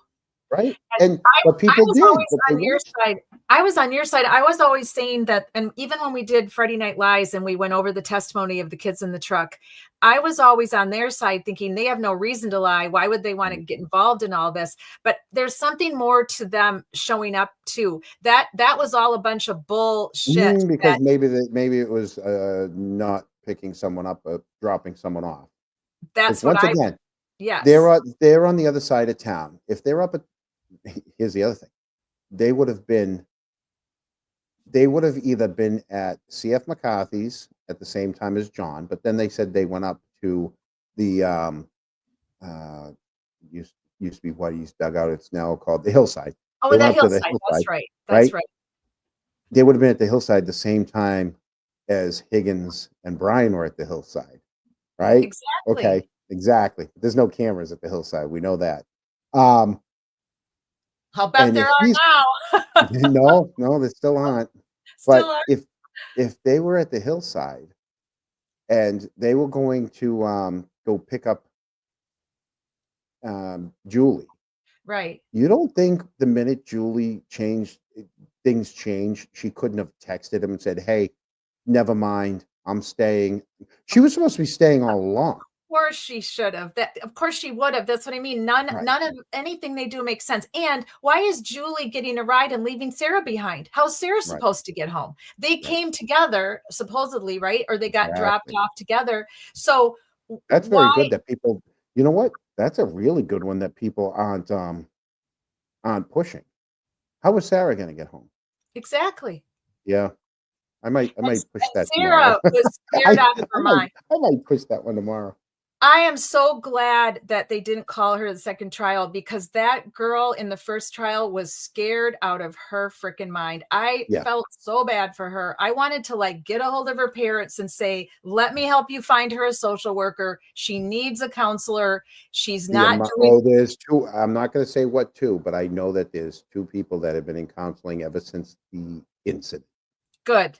Good. I'm Mm. glad to hear it because she was terrified up there, and you could tell, and she definitely took. I think she took a Valium before court. Oh yeah, I was going to say the amount of prescription medication that was given to like Sarah Levinson, Yes. Kay McLaughlin, Yes. Brian Jr. I don't think so, but Colin, definitely Colin. Oh That yeah. he was that he was looped. I Yeah. knew from literally less than a minute in that Sarah had taken probably a Valium, Yeah.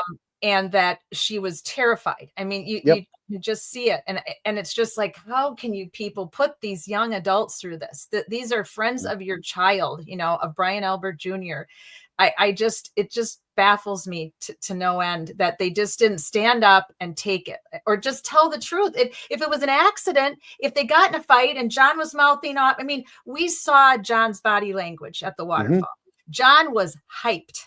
He Yeah. was He doing was the like, "Go ahead. boxer's Yep, dance. I got you."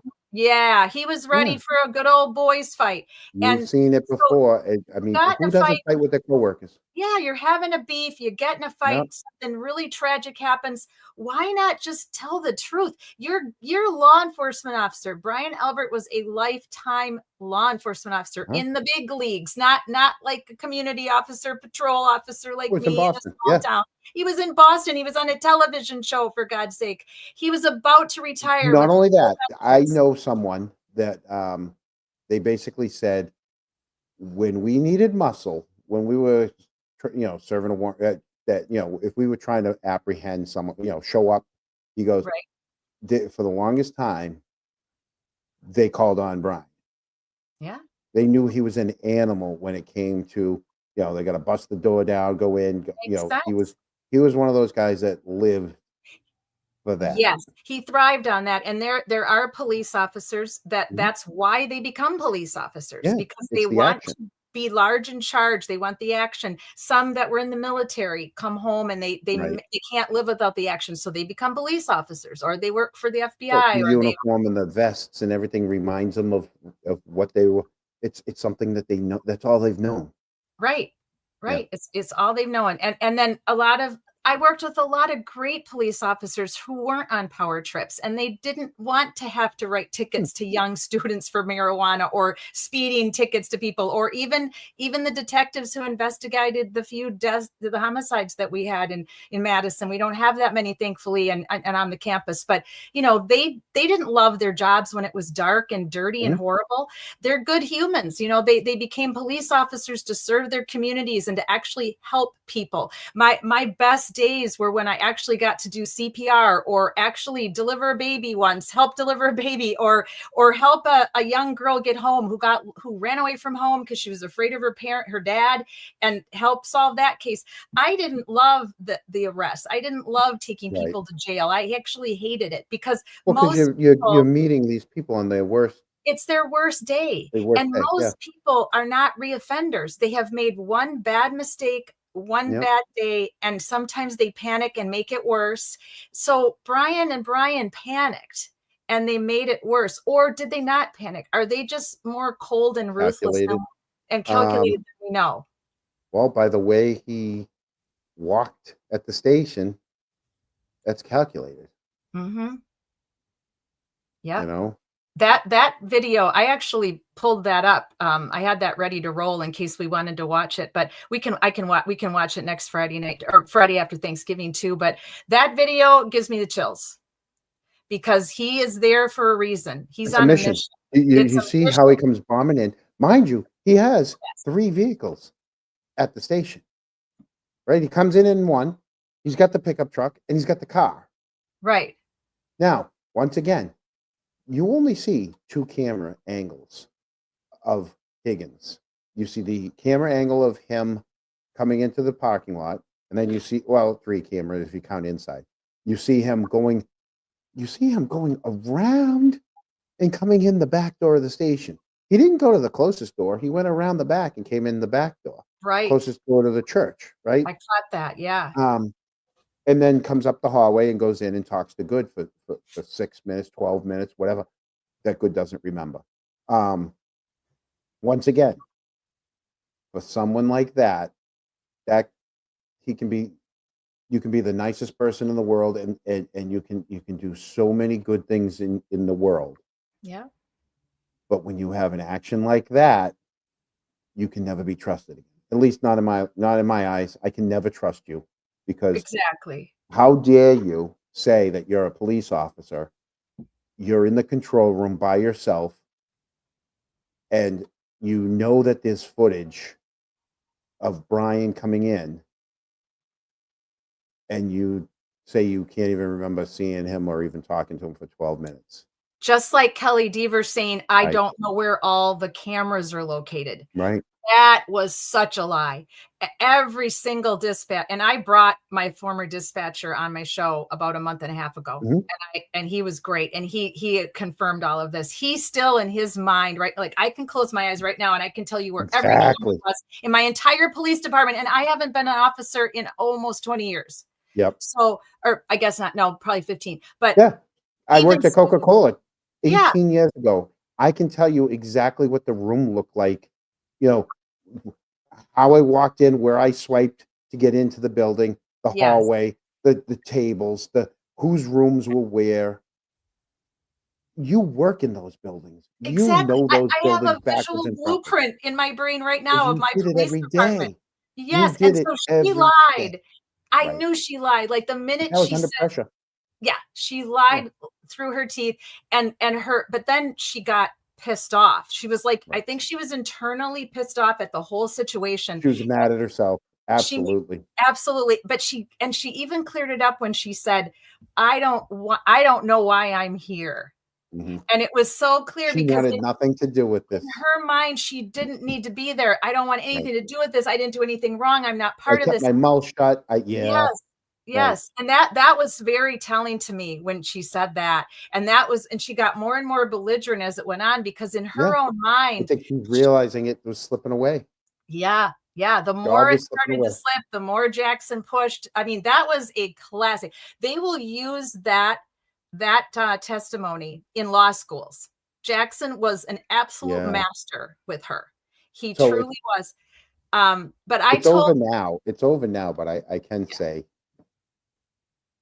I knew, won't say what was said, Okay. but in my first court appearance, um, I will just say I knew that Proctor was going to lose his job and never, and I knew it was done. Like, and this was back, this was, who was the other one I saw? I saw, oh, I was there for Allie. So I think it was, I think, so it was the first, it was the first day, second. So it was the second day. It was the day of Higgins, right? Yeah. It was the day of Higgins, and that's when, like I said, I knew something was said, and basically it's Proctor's going to be done. I knew that from the first trial. Yeah. And but you gotta, you what, like I said, you gotta keep quiet, and you know that there's things that are told to you in confidence that, Of you know. course. Yeah, I mean, you're in the thick of it, and you've had the guts to, be out there on the front lines and protest and do every. I mean, I have so much respect for you and Oh, everybody thank that's been at all those standout. I mean, you guys went up against a scary situation, though. I mean, in there are times where people have been injured. I mean, people you. have been unalived because they took a stand.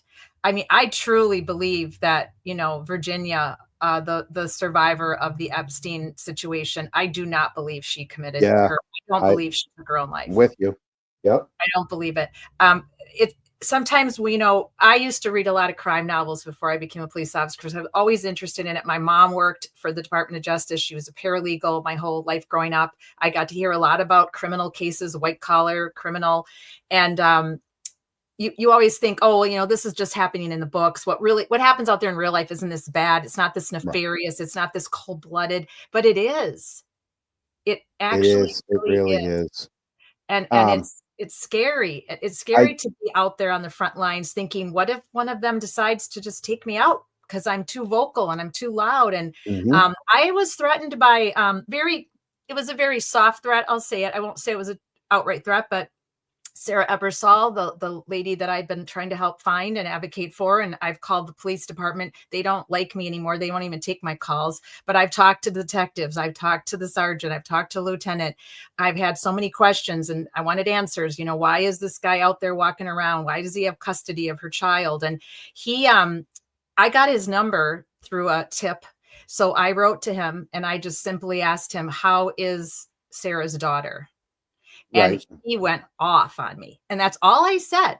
I said, if you loved Sarah so much and you profess to love her daughter, why then after he kind of hammered on me, I said, why are you getting reported to DCF? Why are you constantly being reported in every school that this daughter of yours has ever been in? You have had a DCF call and then you move her to a different school. What would Sarah think of that? And then he just like went off on me and he basically called me the B In other word. words, you asked questions that he didn't he didn't want. He didn't He like the questions. for those questions, no. Right. So he kind of gave me a little bit of a soft threat and, lose my number, bitch, basically. Or there was the or else. He didn't write it, but it Mhm. was there. And he's a dangerous guy. He's hurt people. He's put a guy in the hospital shortly after Sarah went missing. He had what I feel was a narcissistic meltdown. Right. And he put a guy in the hospital that stood up to him at a storage locker. And then he took the daughter and went to a different state. So Mm. we do have to be careful when we live stream and when we advocate and You know, tell stories of these people that don't have justice. And we're actually giving our theories on who we think actually because did it. you don't know which friend No. is, you don't know who's so mad that they say something to a friend that they're like, hey, we need to scare this person, or we Mhm. need to, they're making too much noise. Right. We Right. need to nip this in the bud right now. It happened, you Yeah. know. Hey, that's a Yeah, great same bridge. thing, So what do same you thing. think And it's of still all going on. Yeah. what do you think of all the noise? Now I know, so I have never been like a per se turtle rider. I have Mhm. never joined the turtle club. That's But right. I am Yeah. never going to condemn anything that Aiden has done on a journalistic level, Right. because I feel that he got bit by the bug of justice.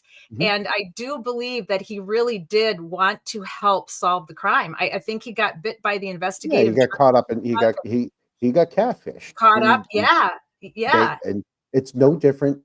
It's no different than the police doing a drug sting or a prostitution sting. You Right. like when you watch cops and they do a prostitution sting down in New Orleans or Vegas or something like that. Yes. Right? Yes. They did the same thing with him. But it was just one person that but so I never wanted to say I was corporate pre Karen Reed. I wanted to say I supported her.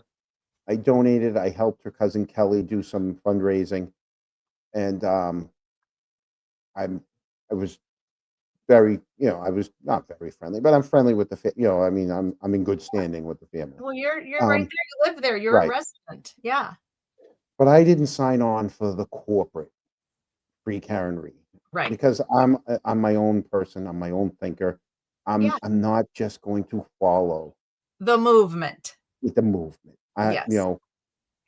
So like we said way earlier in the show, um, that's why there's people on both sides of the aisle that don't like me, and I'm fine with that because Well, the that's what people that happened do to like me, me though, John, because I'm not exactly, from there, so no one right, really knew me anyway. But when I came out early on, I said, look, and that's why we have the train track behind us. mhm, That's my little way of saying um I don't feel that I have to take a side. right, I don't feel that I should be told that I have to be on one side of this train or of the the other tracks, side. If I want to run down the middle of the track for a while until I hear a train coming, that's my choice.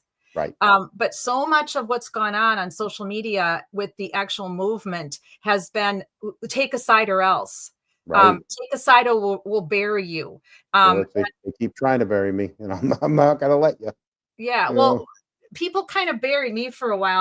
I kind of thought I wasn't going to get my channel off the ground because I went down the middle of the train track and I said, look, I respect Sean. I respect everything he did as a DE agent. I respect his opinion on this case, but I also respect Aiden's take on this case. I right, respect everything he's done as an investigative journalist. I don't have to like him personally. John O'Keefe could give a crap if we like someone personally. He wants his case solved. He right. wants the people. And my hashtag is my life mattered. John's up in heaven saying, listen, fools, my life mattered. Quit arguing, quit causing all this divide amongst people that are supposed to be advocating for me and helping me get justice. Mhm. Because if you all go away, if you all get sick and tired of what this is, of this justice movement to get me justice. And if you get sick and tired of all the nonsense, and if some of it's not nonsense, people are doxing people, they're putting out their addresses, Yeah, they're making up lies. I mean, people made up lies about me. They actually made up lies. yeah, And I'm not afraid to say it. Miss Shorty went on her channel in front of 7,000 subscribers and told them that I was fired. right. That's a downright blatant See, lie. people get caught up in the infighting or like with the drama, and Right. Right. I'm like I said, that's why I kind of just stayed off on my Sunday nights. Just Yeah, you did. we You did were our smart own to thing, do that, and and I was because close we to don't giving know up. where to fight, you didn't know you can't give up. As long as you have, Right. we joke. We're like, hey, if 2-3 people are watching us and we're having fun, Right. we're gonna keep doing it Well, because we're having fun. MCAT and We don't care, Kathy and Julie and Shauna and a lot of other right? people, Vermont Bread Smith, I could name a whole bunch of people that have come and joined me on Wednesdays and some Thursdays and Fridays. Yeah, I decided I have to keep going you because do. I want to advocate for victims and their families. I want to do what I'm doing. And I want to talk about John O'Keefe. I want justice Yeah, for well, him. then you better not stop. I'll tell you And that because so, I don't know how many times I've scrolled through TikTok, right? And like I don't know how it just I'll be scrolling, but it says live. And if you stay on it long enough, you're already automatically in whatever room. If you stop scrolling, now you're in it. And it I tells you how haven't many done people the TikTok. but it tells you how many people are in the room, right? Okay. And it Okay. also tells the person that you're now watching them, right? And sometimes, I'll scroll and I'm like, oh, what is this? And I stop for a second, not realizing that, oh, now it said I'm in the room, and I hear them say, oh, hey, John, you're here. And I'm like, oh, crap. And I look and I'm like, it could be 5, 10, 20, right? And I'm like, Right. these people they're enjoying what they're doing. So no, don't give up. If you enjoy being in front of the camera for whatever amount of time you do each week, Yeah. and yeah, you got to do it, especially because it's your own little community. You build your own little community. Right. Because And I'll tell you, I'll tell we you, keep saying Karen Reed's not going to be around forever. So no, those, she's going to get through all this. Her oh life's going to yeah, go on, and they will or will not but be able to have enough. those channels are gonna need something else. Yeah. And You and can't the live thing off that is forever. it's a shame because even right now, while all this other things are going on in the background, there are families suffering, and they never get the attention of the mainstream media. Yeah. They never get their family member doesn't get talked about. And when I was working with Mary, the stepmother of Mallory, the last month, reading, I think I've read close to 450 pages of police reports now. The autopsies were brutal of her son and of herself. And I went on a couple days ago and I said, attention, anti-Karen Reed, free Karen Reed. If you're squabbling, if you're being mean, if you're throwing hate, if you're throwing shade, I've got something better to do. Read these police reports for me. Help me look for the mistakes. Help me find the person who actually killed her and her child, because we don't think it's the person that they blamed who unalived himself. We think there was much more nefarious things going on in the background of this young woman and her Right. child. And I want to give them all something to do instead of wasting their time trying to figure out who fucking John Barron is. Why don't you all help me figure out who killed Mallory and her 3-year-old child? Well, It's like, because 90% of the people are New Englanders. that's So right. that 90% you're never gonna get. You're right. Um, Right. they because they don't care about Minnesota, Wisconsin, Right. Milwaukee, Right. Michigan. They're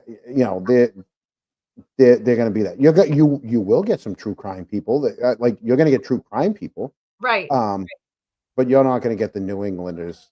But some of the New Yeah, Englanders, I've read different posts, and I've read people saying I was never into true crime until Karen right. Reed, because Karen Reed was framed, and that's why I'm into this. I don't want to advocate for dead people. I've actually read people saying that because that's too dark. They Right. can't handle that. And that I Yeah, a lot of respect them that. won't even. I mean, that's why like Sandra Bridge was not getting Right. the full. And the same It's thing with because she's dead. If she had been, right, let's say she had been framed for her own unaliving, but somehow she survived, and now we were trying to prove who framed her for her own unaliving, that she survived, there'd be a whole different campaign. There'd be way more people supporting her, probably because that's right? maybe why Kelsey Fitzgivings is getting the bigger Yes. push. Yeah. You're absolutely right. And I'm glad you brought that up. And I don't want to keep you too long on a Friday night. I know you Oh, worked all week, no, but right now, no, I didn't even work today because I was gonna go to the hearing today because I had taken today off on purpose because we knew that the hearing was today. We were gonna go sit there with Karen, and yeah. but then we learned it was Zoomed, and I have now I have 18 days left. Um, that I'm like, well, I'll just keep the day off. So me and um went to my girlfriend and we went to Denny's this morning. we went to Denny's. We went to Denny's for breakfast, and then we went to Canton for some because my mother had passed away, so we're still trying to clean out her apartment. We have to the end of the month to clean her apartment out. Oh, okay. Um, and then we went and had a bite to eat with Eric, my co-host, and Great. Whitey. So yeah, Berkey. I met, Oh I my think, God, I yes. think I met Eric originally. Wasn't he on with Sean way back in the beginning? Eric on No, with Sean? No. Eric's been on with me. Okay. Sean came on with us. Oh, that's right. Okay, Yeah, that's right. yeah. I get Well, everybody's. we did a joint. We did a That's joint right. show. Yeah, You did a joint show. That's right. Yeah. yeah. Well, Berkey was a what different kind of happened guy. today for Karen? What was the situation? You know what? The lawyers for the bars did some talking, and then I guess they they solved. I don't know, because I came home and I was trying to set up my computer and everything, and then Yeah, I yeah, didn't get a chance no, to. I I was didn't. deep into taking the day off today because I've been deep into that case out of Yeah, Milwaukee. So I knew I was going to have to be somewhat fresh tonight. And my friend yeah, Kathy and I had a catch up talk. So I'm like, I don't even know what happened to Karen I today. know. Same here. I'll find out tomorrow. But here's the Okay. other thing. In your opening, you talked about how you were all the things that you're doing. Well, that's your show right there, right? Right. You're and like I said, you we build it one at a time, two at a time, however it is. You got to get more local people, even if it's just watching like 1 hour a week. Say, hey, we're going to dedicate this 1 hour, and then the people are like, hey, I didn't know that. I can't believe I didn't read that in the paper, or I haven't seen that on TV. I can't believe that. Right. It just Right. takes a couple of those, Mm-hmm. and people like, hey, I'm going to start tuning in because she's talking about stuff that nobody else has been telling us, Right. you know. But it's mostly in your local. It's in, like I said, that's why I didn't. Even though I kind of pigeonholed our show, like our show, it's called Canton Chronicle, Yeah. right? I like that. Um, it's we're pigeon. I mean, could we do other things? Of course we could, but there's just so many things in the town. Like if you only want to, like us, we only really want to go on once a week, Right. right? Because we have our jobs and we do all that Of stuff. course. So Yeah. so it's like, hey, what happened this week? What do you want to talk about Sunday night? It's usually on a Thursday or Friday where we're like, okay, There's well, usually plenty going on though. A week, a correct, lot happens in a right, week. It's not hard to believe, but right. a lot happens in Some a of week. these guys that go on night after night after night, I'm like, yeah, It's I can tune in for 15 minutes and then I'm done. I watch each person for 15 minutes and I'm like, yeah, I'm good, right? yeah. Because they're There's on every night. there can be, oh, and MCAT says rest in peace to your mom. And yes, Thanks. me Yeah, too. I yeah, went on your Twitter account, but I'm so sorry. I know yeah. it's my She was mother's old. 83 and I'm Yeah. dreading it. I'm dreading it in the worst way. Our mothers are so dear and important to Well, us. I'll tell you, we have no problem putting our. I mean, I'm a dog owner, and I've put down 7 dogs in my life, Me too. and I have and two. once again, I can remember each room and how the dogs were when we put them down. Right? Right. I don't understand why we can't do this for people when Mhm. we know that they've got cancer that is just not going or whatever it is, where people instead they're going to be in these yeah, yeah, YouTube does tell us that, but I just don't like making the short clip. Yeah, um I tried to make a few, Diane, but I never really felt it. But I'm kind of liking where you're going with that, especially with like Mallory's case, because her mother has been so raw and so emotional and transparent and vulnerable, and she's given me permission to use anything that we've talked about or oh, there you anything that go. we've done. And I could make some short clips of my short question, some of the questions Mhm. I had for her, and that might help get more awareness as well. And even like I say, I said this today on Twitter. Let me find it because I don't remember how I exactly said it, but My just problem is I don't leave space in between my thoughts to yeah, make my short clips. So yeah. I'm like, where do I cut it? How do I I never cut this? How do I make it yeah, sound good? Exactly. right. Well, this is the woman that I'm advocating for. I don't know that we'll get a different result than what we have, but we're going to get some questions answered because the detective has agreed to meet with me and Mary and her husband in 2 weeks.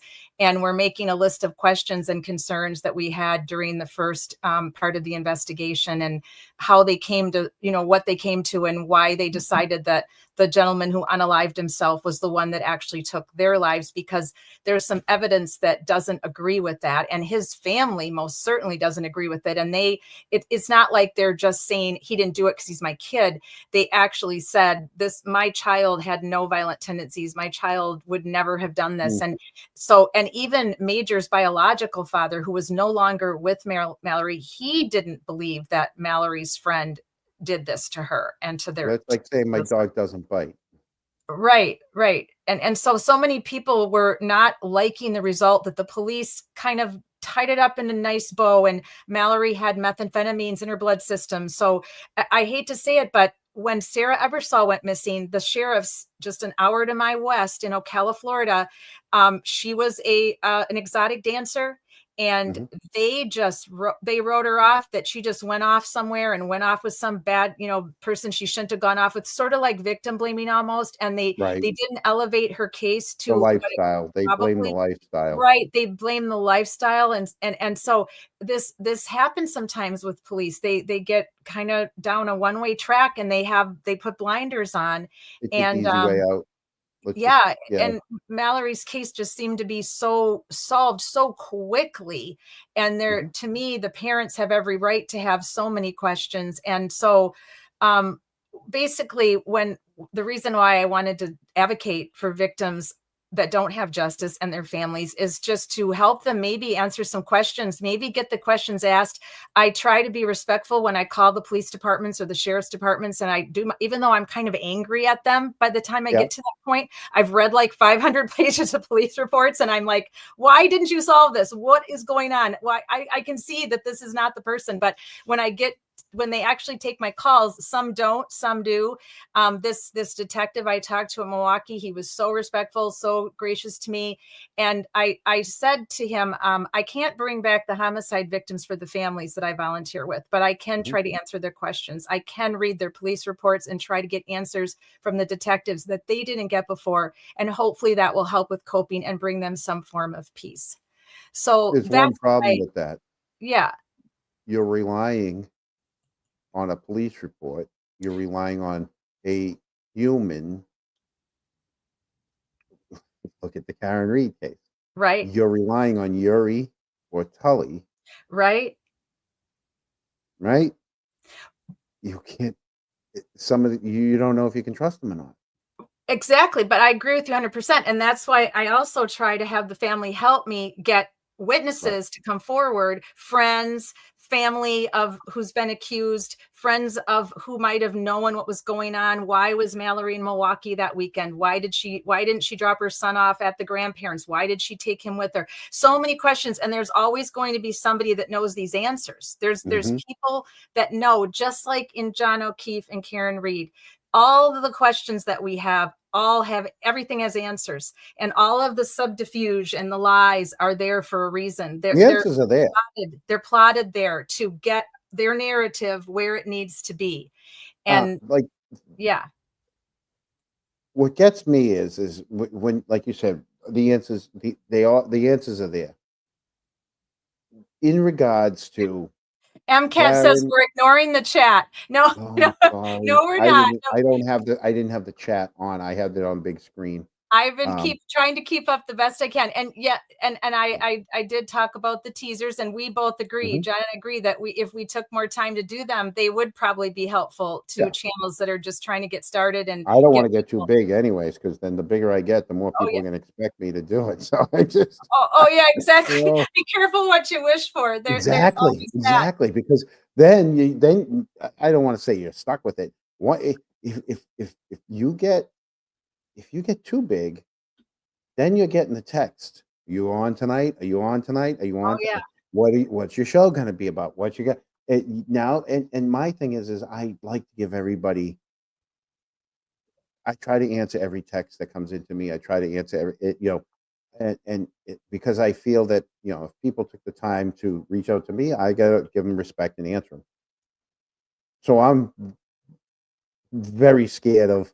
I don't want to get too big. I don't want 20,000-30,000 followers. Oh, well, I'm retired, so I agree with you. I really want to help the families get the answers that they so desperately want or need, and help them get a leg up to get to a higher level. Like I was actually helpful to get, I helped Michelle get Sarah. I mean, Michelle did all the work to get Sarah on Nancy Grace, but I wrote to Nancy Grace too, and I wrote to the producer, and I tweeted with Nancy Grace, and please put Sarah Ebersol on your show. And she did. And it wasn't just because of me. There were thousands of us that are Sarah's soldiers that helped get Sarah on Nancy Grace. But I feel like that's kind of my role, is I start out with them on this grassroots level and try to help them get some some local, following like you're doing in Canton. You're trying to get the Yeah. Cantonites to be a community and to stick Yep. up for themselves.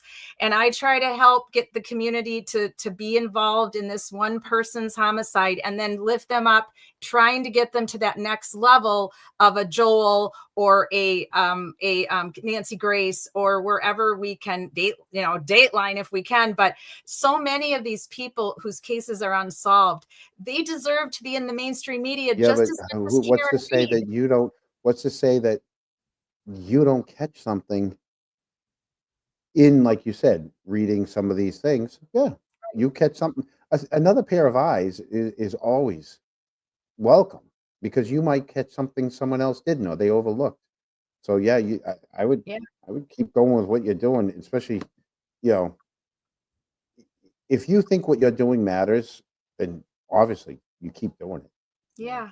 I think Yeah. it matters to the families, because they've told me that just Hmm. having somebody to bounce things off of that Right. knows about law enforcement. My social work background comes in very handy because I try to help them with closure and peace. And it's so hard. You're never ever, the word closure is so overused. Right. There is no closure for losing a person in a violent death. Right. When you lose a person to old age, there's not really closure either, but it's not the same because that person lived a full life. You got to witness your grandparents. My grandpa lived to be 89, 87, my grandma 90. I witnessed them live a full life. I hated it when they passed, but I knew they had to pass. It's a part of life. There's a different kind of grief, Every day you wake up, you're right? one day closer to death. Exactly. And there's a different kind of grieving that goes on when you lose someone to natural Yeah. causes. But when you lose someone to trauma, when you lose Mhm. someone to homicide, where they've been unalived by the hands of someone else in a violent manner, there is never going to be any healing for that. There Many will be whys. only coping. There will be coping. And People don't so, understand. People can't. There's so many whys, and it's the human thing. You don't know what's going through right, everybody's mind in that one right. circumstance. How does anybody get to that level of violence? That's the big why. You're Why human. It are happens. humans violent? Why do Um, humans take the because lives? because we're all animals. We're no different than any other animal in the kingdom. We tell ourselves we're different because we have better brains than them, and we can, we communicate, we build roads and build, but we're no different. We're humans.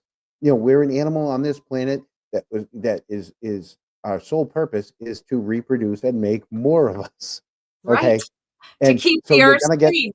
you're gonna get violent. You're gonna get compassionate. You're gonna get it all. And so, Everything. right, Yeah. and you look back through history. Look at the wars. Look at it, you're gonna get the bad actors everywhere. And so unfortunately, It's you've part been of in a profession. humanity. It's Yeah, part of humanity. And I wanted to read, Diane said, family DNA has significantly changed the cold cases, that's true. Yes, mhm, it's not the police work, it's their random family members seeking info. Yeah, definitely, Diane. I was actually going to say something about technology, and look at how far we've come, John, just since you and I I were know. younger, when we were talking about going to these Michigan games and talking about the 1994 Rose Bowl. We were taking There were pictures with cameras. We didn't have cell phones. No, we didn't have flip phones until what, 2000, Yeah, 2001, somewhere we in had there. a I mean, pager in the '90s. yes, yes. I had a BlackBerry when I was doing one of my first jobs after police work. Where could this possibly go? How could this get any better? But if it does get better and we get more and more technology, Big brother. there'll be less criminals that can get away with crimes because there'll be more and more technology to determine Big brother. DNA. Yeah. Yeah. So there's good and bad where technology is involved. Diane, thank you for saying that. Um, You Only skipped acceptance over. I'm never not. I'm happened. not giving you out my cell phone number. You're MCAT you're a says, Hawkeye.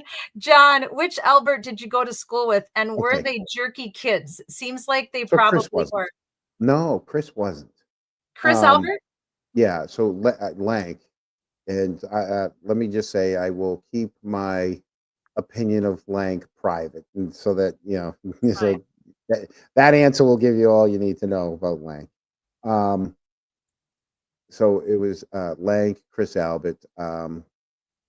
there was in the first trial, there was a woman who remember she blamed her kid for throwing an egg at the protesters.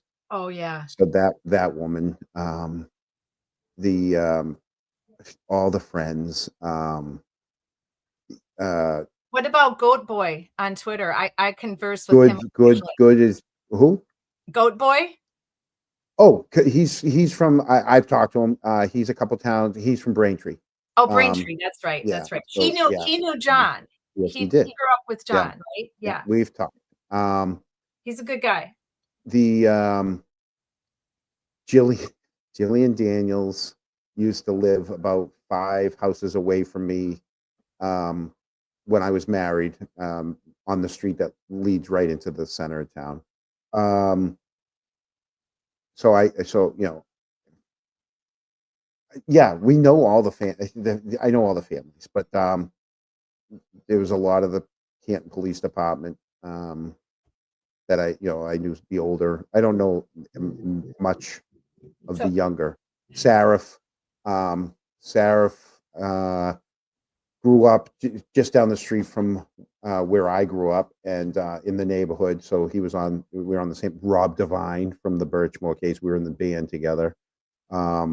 Oh, Yeah, really? he played the trombone. Boy, what He are played the your drum. thoughts about him now? Do you feel he's in this, or do you feel he's on the outside looking in? Oh, I don't know what happens to some people. So I said this to someone else too. Like, at least I had hockey that I could get my frustrations out playing hockey when you could hit people and Right? like high school, college hockey, right? So at least you Right. can go out there and do that. But when you're in the band, people kind of treat you a little bit differently than the rest of the school. So Right. I was kind of all right where I was a jock and I was playing in the band, right? So when they push you down a lot, he ended up he went into the Coast Guard after high school and then Mhm. became a Stoughton cop and everything. And a couple times I'd see him, just like you're not the same person you used to. Like, I'm not saying he was more arrogant, just maybe like you said, the way people held themselves, the way Yes. like, and I'm like, so I knew there was things that were different. And then when you see all this, you're like, Yeah. I guess I can see it. So I'm yeah, sure that he has shocked a lot of people, would be my guess. I'm sure a lot of people that thought they knew him believed they knew him. I mean, I went to high school with someone who ended up getting arrested and sent to prison for 30 years because he sold and gave cocaine to a young girl in college when we were all in college. oof, And it was shocking because you just don't ever expect that someone that sat maybe in your homeroom or sat in your biology class with you is going to end up killing someone. right. It's a shocking revelation. So I'm sure for all of you that are from this town, I'm sure there's days you wake up and say, I can't believe this is happening in my town. I can't Uh, believe my town is going down la- like this right now. Last night was brought back a lot of memories because there was a student. Oh yeah, no, not Lopalados, the Lopalados, uh, not Lopasados. Lopasados was the woman. Oh yeah, Yeah, it's the doctor. Lopalados. Yeah, Right. one of them was, yeah, I knew one of them, Mark. I knew Mark Lopalado, but there was our freshman year in high school. There was a boy, Sean Ouellette, who it was the first. There was another. It was Rod Matthews who he blamed it on the Ritalin. He was on Ritalin, and Oh yeah. Yeah, that's a tough drug that they he gave had children. basically made a list of people that he wanted to do something to, Oh boy. and he ended up picking Sean Ouellette because he was like kind of the new kid in town. No one was going to miss him. This that. He ended up befriending him, and then he didn't walk him into the woods. He basically lured him, saying, "Hey, let's go here." And then he said, "Hey, you're wearing boots. It's snowing. Why don't you walk in front of me? And I have sneakers on. I'll walk behind you in your footsteps, and then he used a baseball bat. And back then, this was Oh, 1986. It was he they wanted to try him as an adult. Um, how old was he? we were freshmen in high school. Freshman. Okay, so Yeah, 14. Yeah. yeah, and so he literally just got out this year. Wow. And the mother every year, the mother of Sean, went to make sure he didn't make parole, but he did this year. So What was the motive? Did he ever? just wanted to know what it was like. It was a it was it was a national news back then. Yeah, It was huge. I sort of remember hearing about this. Yeah, It's like distant memory to me, but I think you're right. It would have been. It it was sounds like it's something. national. Yeah, because they wanted to try him as an adult. Yeah. Yeah. Yeah. Um. So Oh. yesterday was the anniversary of his death. Yeah. Now, what are your thoughts? I took some real heat last year over the winter because I made some comments about rehabilitation and that I do truly believe that some criminals can be rehabilitated and that they will not reoffend. There's proven statistics and facts out there that criminals have people that have committed Well, I crimes. guess it depends on what they go to jail for. But exactly, it's always it depends on what they did and what their crime was. And I Right. tried to explain that, but people literally took my words out of context and switched my words around and made it sound like I was defending rapists and child, P words and R Right. words, which I was never doing. I was literally trying to say that you can't just automatically close the door on every single person that's ever committed a crime, because some people will come back from it. They will never reoffend. They are rehabilitatable. Many domestic violence perpetrators who did not end up unaliving their women, like we believe Matthew Farwell did allegedly, but that were just actually beating them, but not trying to unalive them. They went to severe counseling. They made it through. There's many statistics. There's many studies that have been done on men and women who have tried to harm their partners, went through counseling, and they never did it again. Right. But not everybody is rehabilitatable, but some people are. And if they give them that chance and they can make it, if they can't, then you pretty much have to, I think the problem reoffend. is the way society has gone is there's no more. I shouldn't say no more. There are some, but not like they used to be. No more mental institutions. There's no No. more. None of these mental hospitals. Whatever, however you want to call them. Right. It's The it's mental jail or health nothing. hospitals were taken away. The funding was Yep. taken away, and right. They're And all it's a condos now. travesty. All these buildings have been torn down and turned into condos. Or Right. I mean, look at hospitals.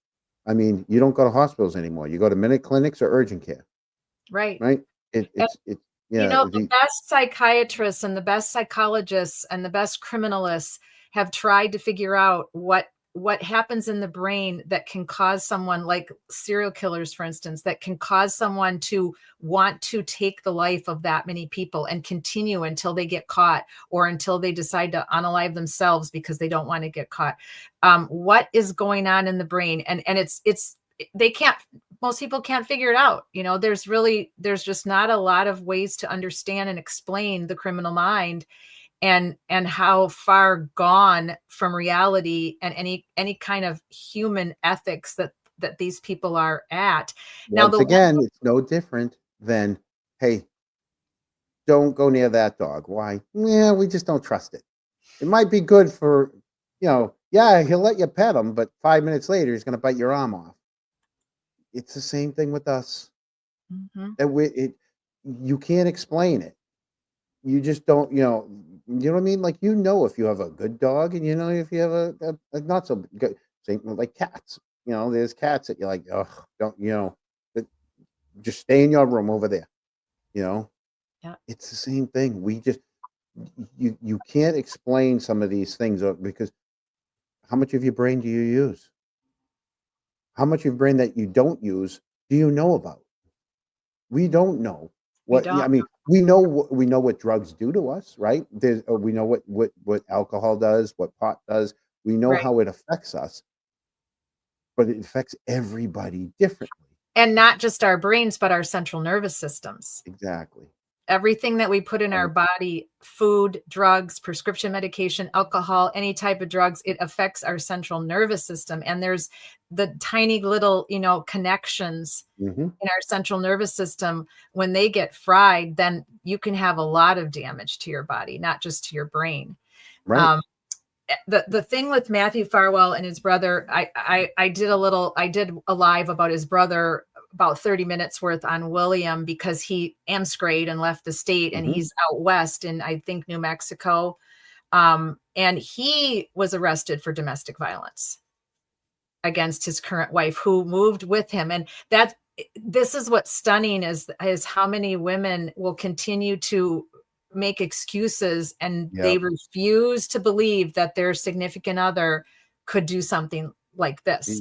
He was under stress, and you don't understand. I mean, there's Right. there was money problems and stress, and the kids and me, and I get it, and they will make the excuse from look at Milan Lucic, right? Him and she's, maybe that's a money thing. You never know. Sometimes people stay together with the money. Yeah. So. Yeah, they do. MCAT has one last question. She says, another question, John, what with the Quebec flag? We heard about this at the beginning. His father is from Canada. Nova Scotia. My father's from Nova Scotia. I will never be a Habs fan. Okay. Never. The only thing I like about the Montreal Canadiens is the national anthem. That's it. Okay. I've been to Montreal dozens and dozens of times. I've been, I'm sure you have. But no, I have the Canadian flag. I have the Quebec flag. I have a Nova Scotian flag. I'm half Canadian, so I do want to. I keep stalling. I have so many things that I have to that are on my plate, but this all takes up so much time. I want to go get my dual citizenship because you should absolutely firstborn descendants. Yep, firstborn descendants, Canadian. We can get dual citizenship. I just got to get my father's. I just got to call up to Halifax and get his birth certificate. So that would be fantastic. Yeah. You should absolutely do that. I know.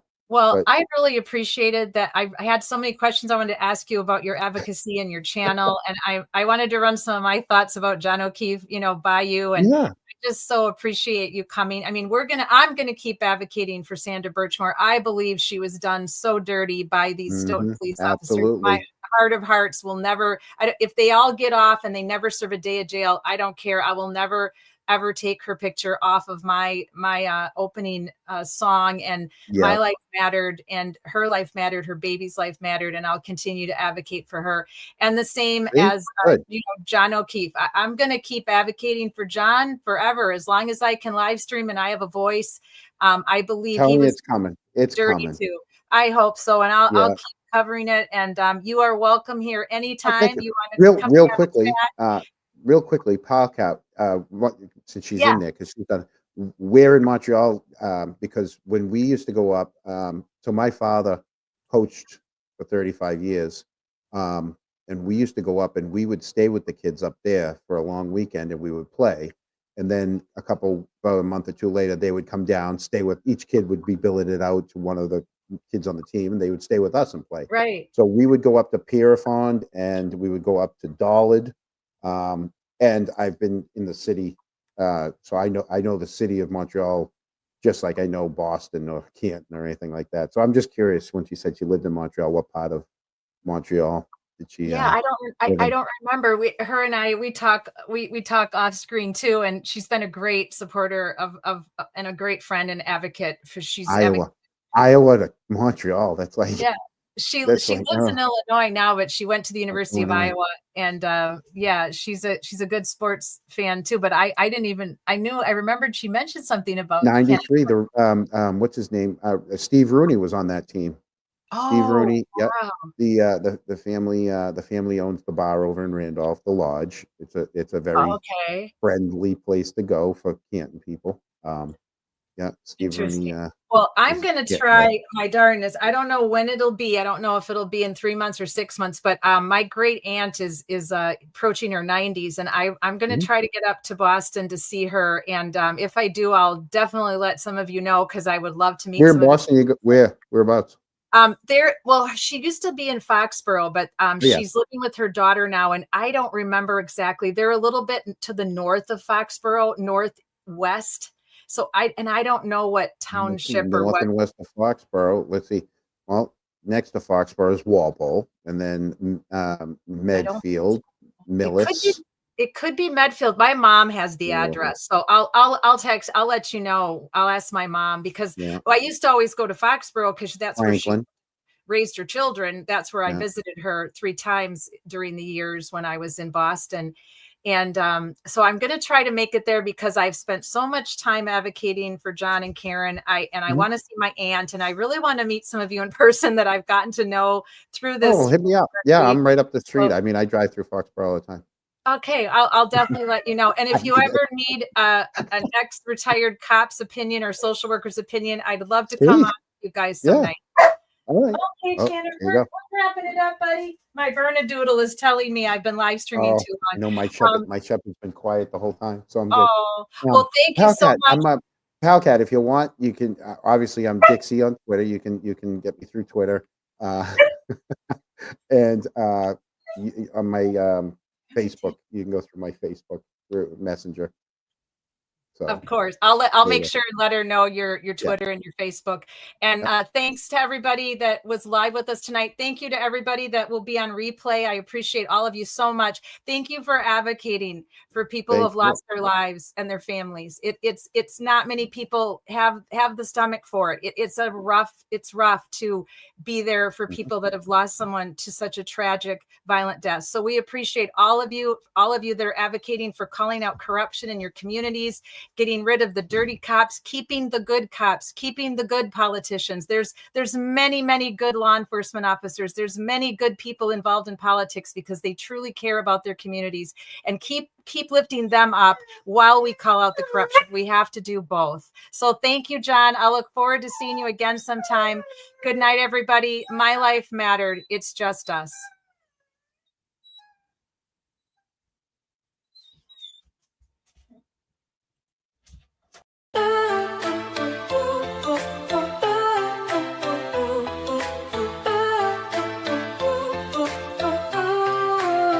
They try to silence the truth we shout, but we're still here, we're still calling out. Corruption hides behind a badge of name. We light the fire, expose the shame. We're justice seekers, we'll fight the fight for every voice lost in the night. My life mattered is the cry we sing for the ones they tried to bury within. It's just us, we're a movement wide. Together we rise, won't run nor hide.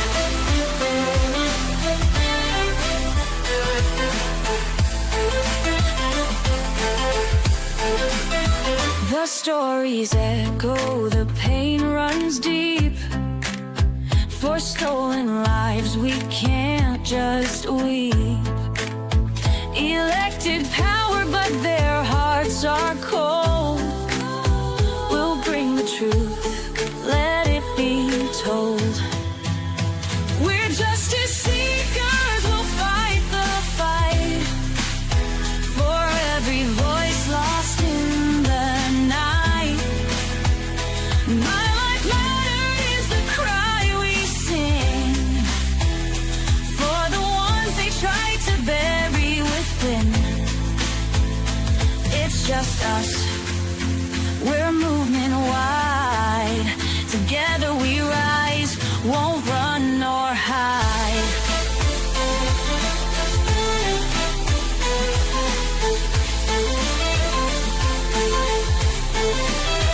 We're justice seekers, we'll fight fight the fight, the heroes undo the harm, calling out corruption.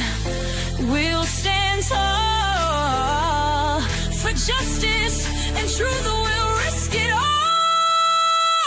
My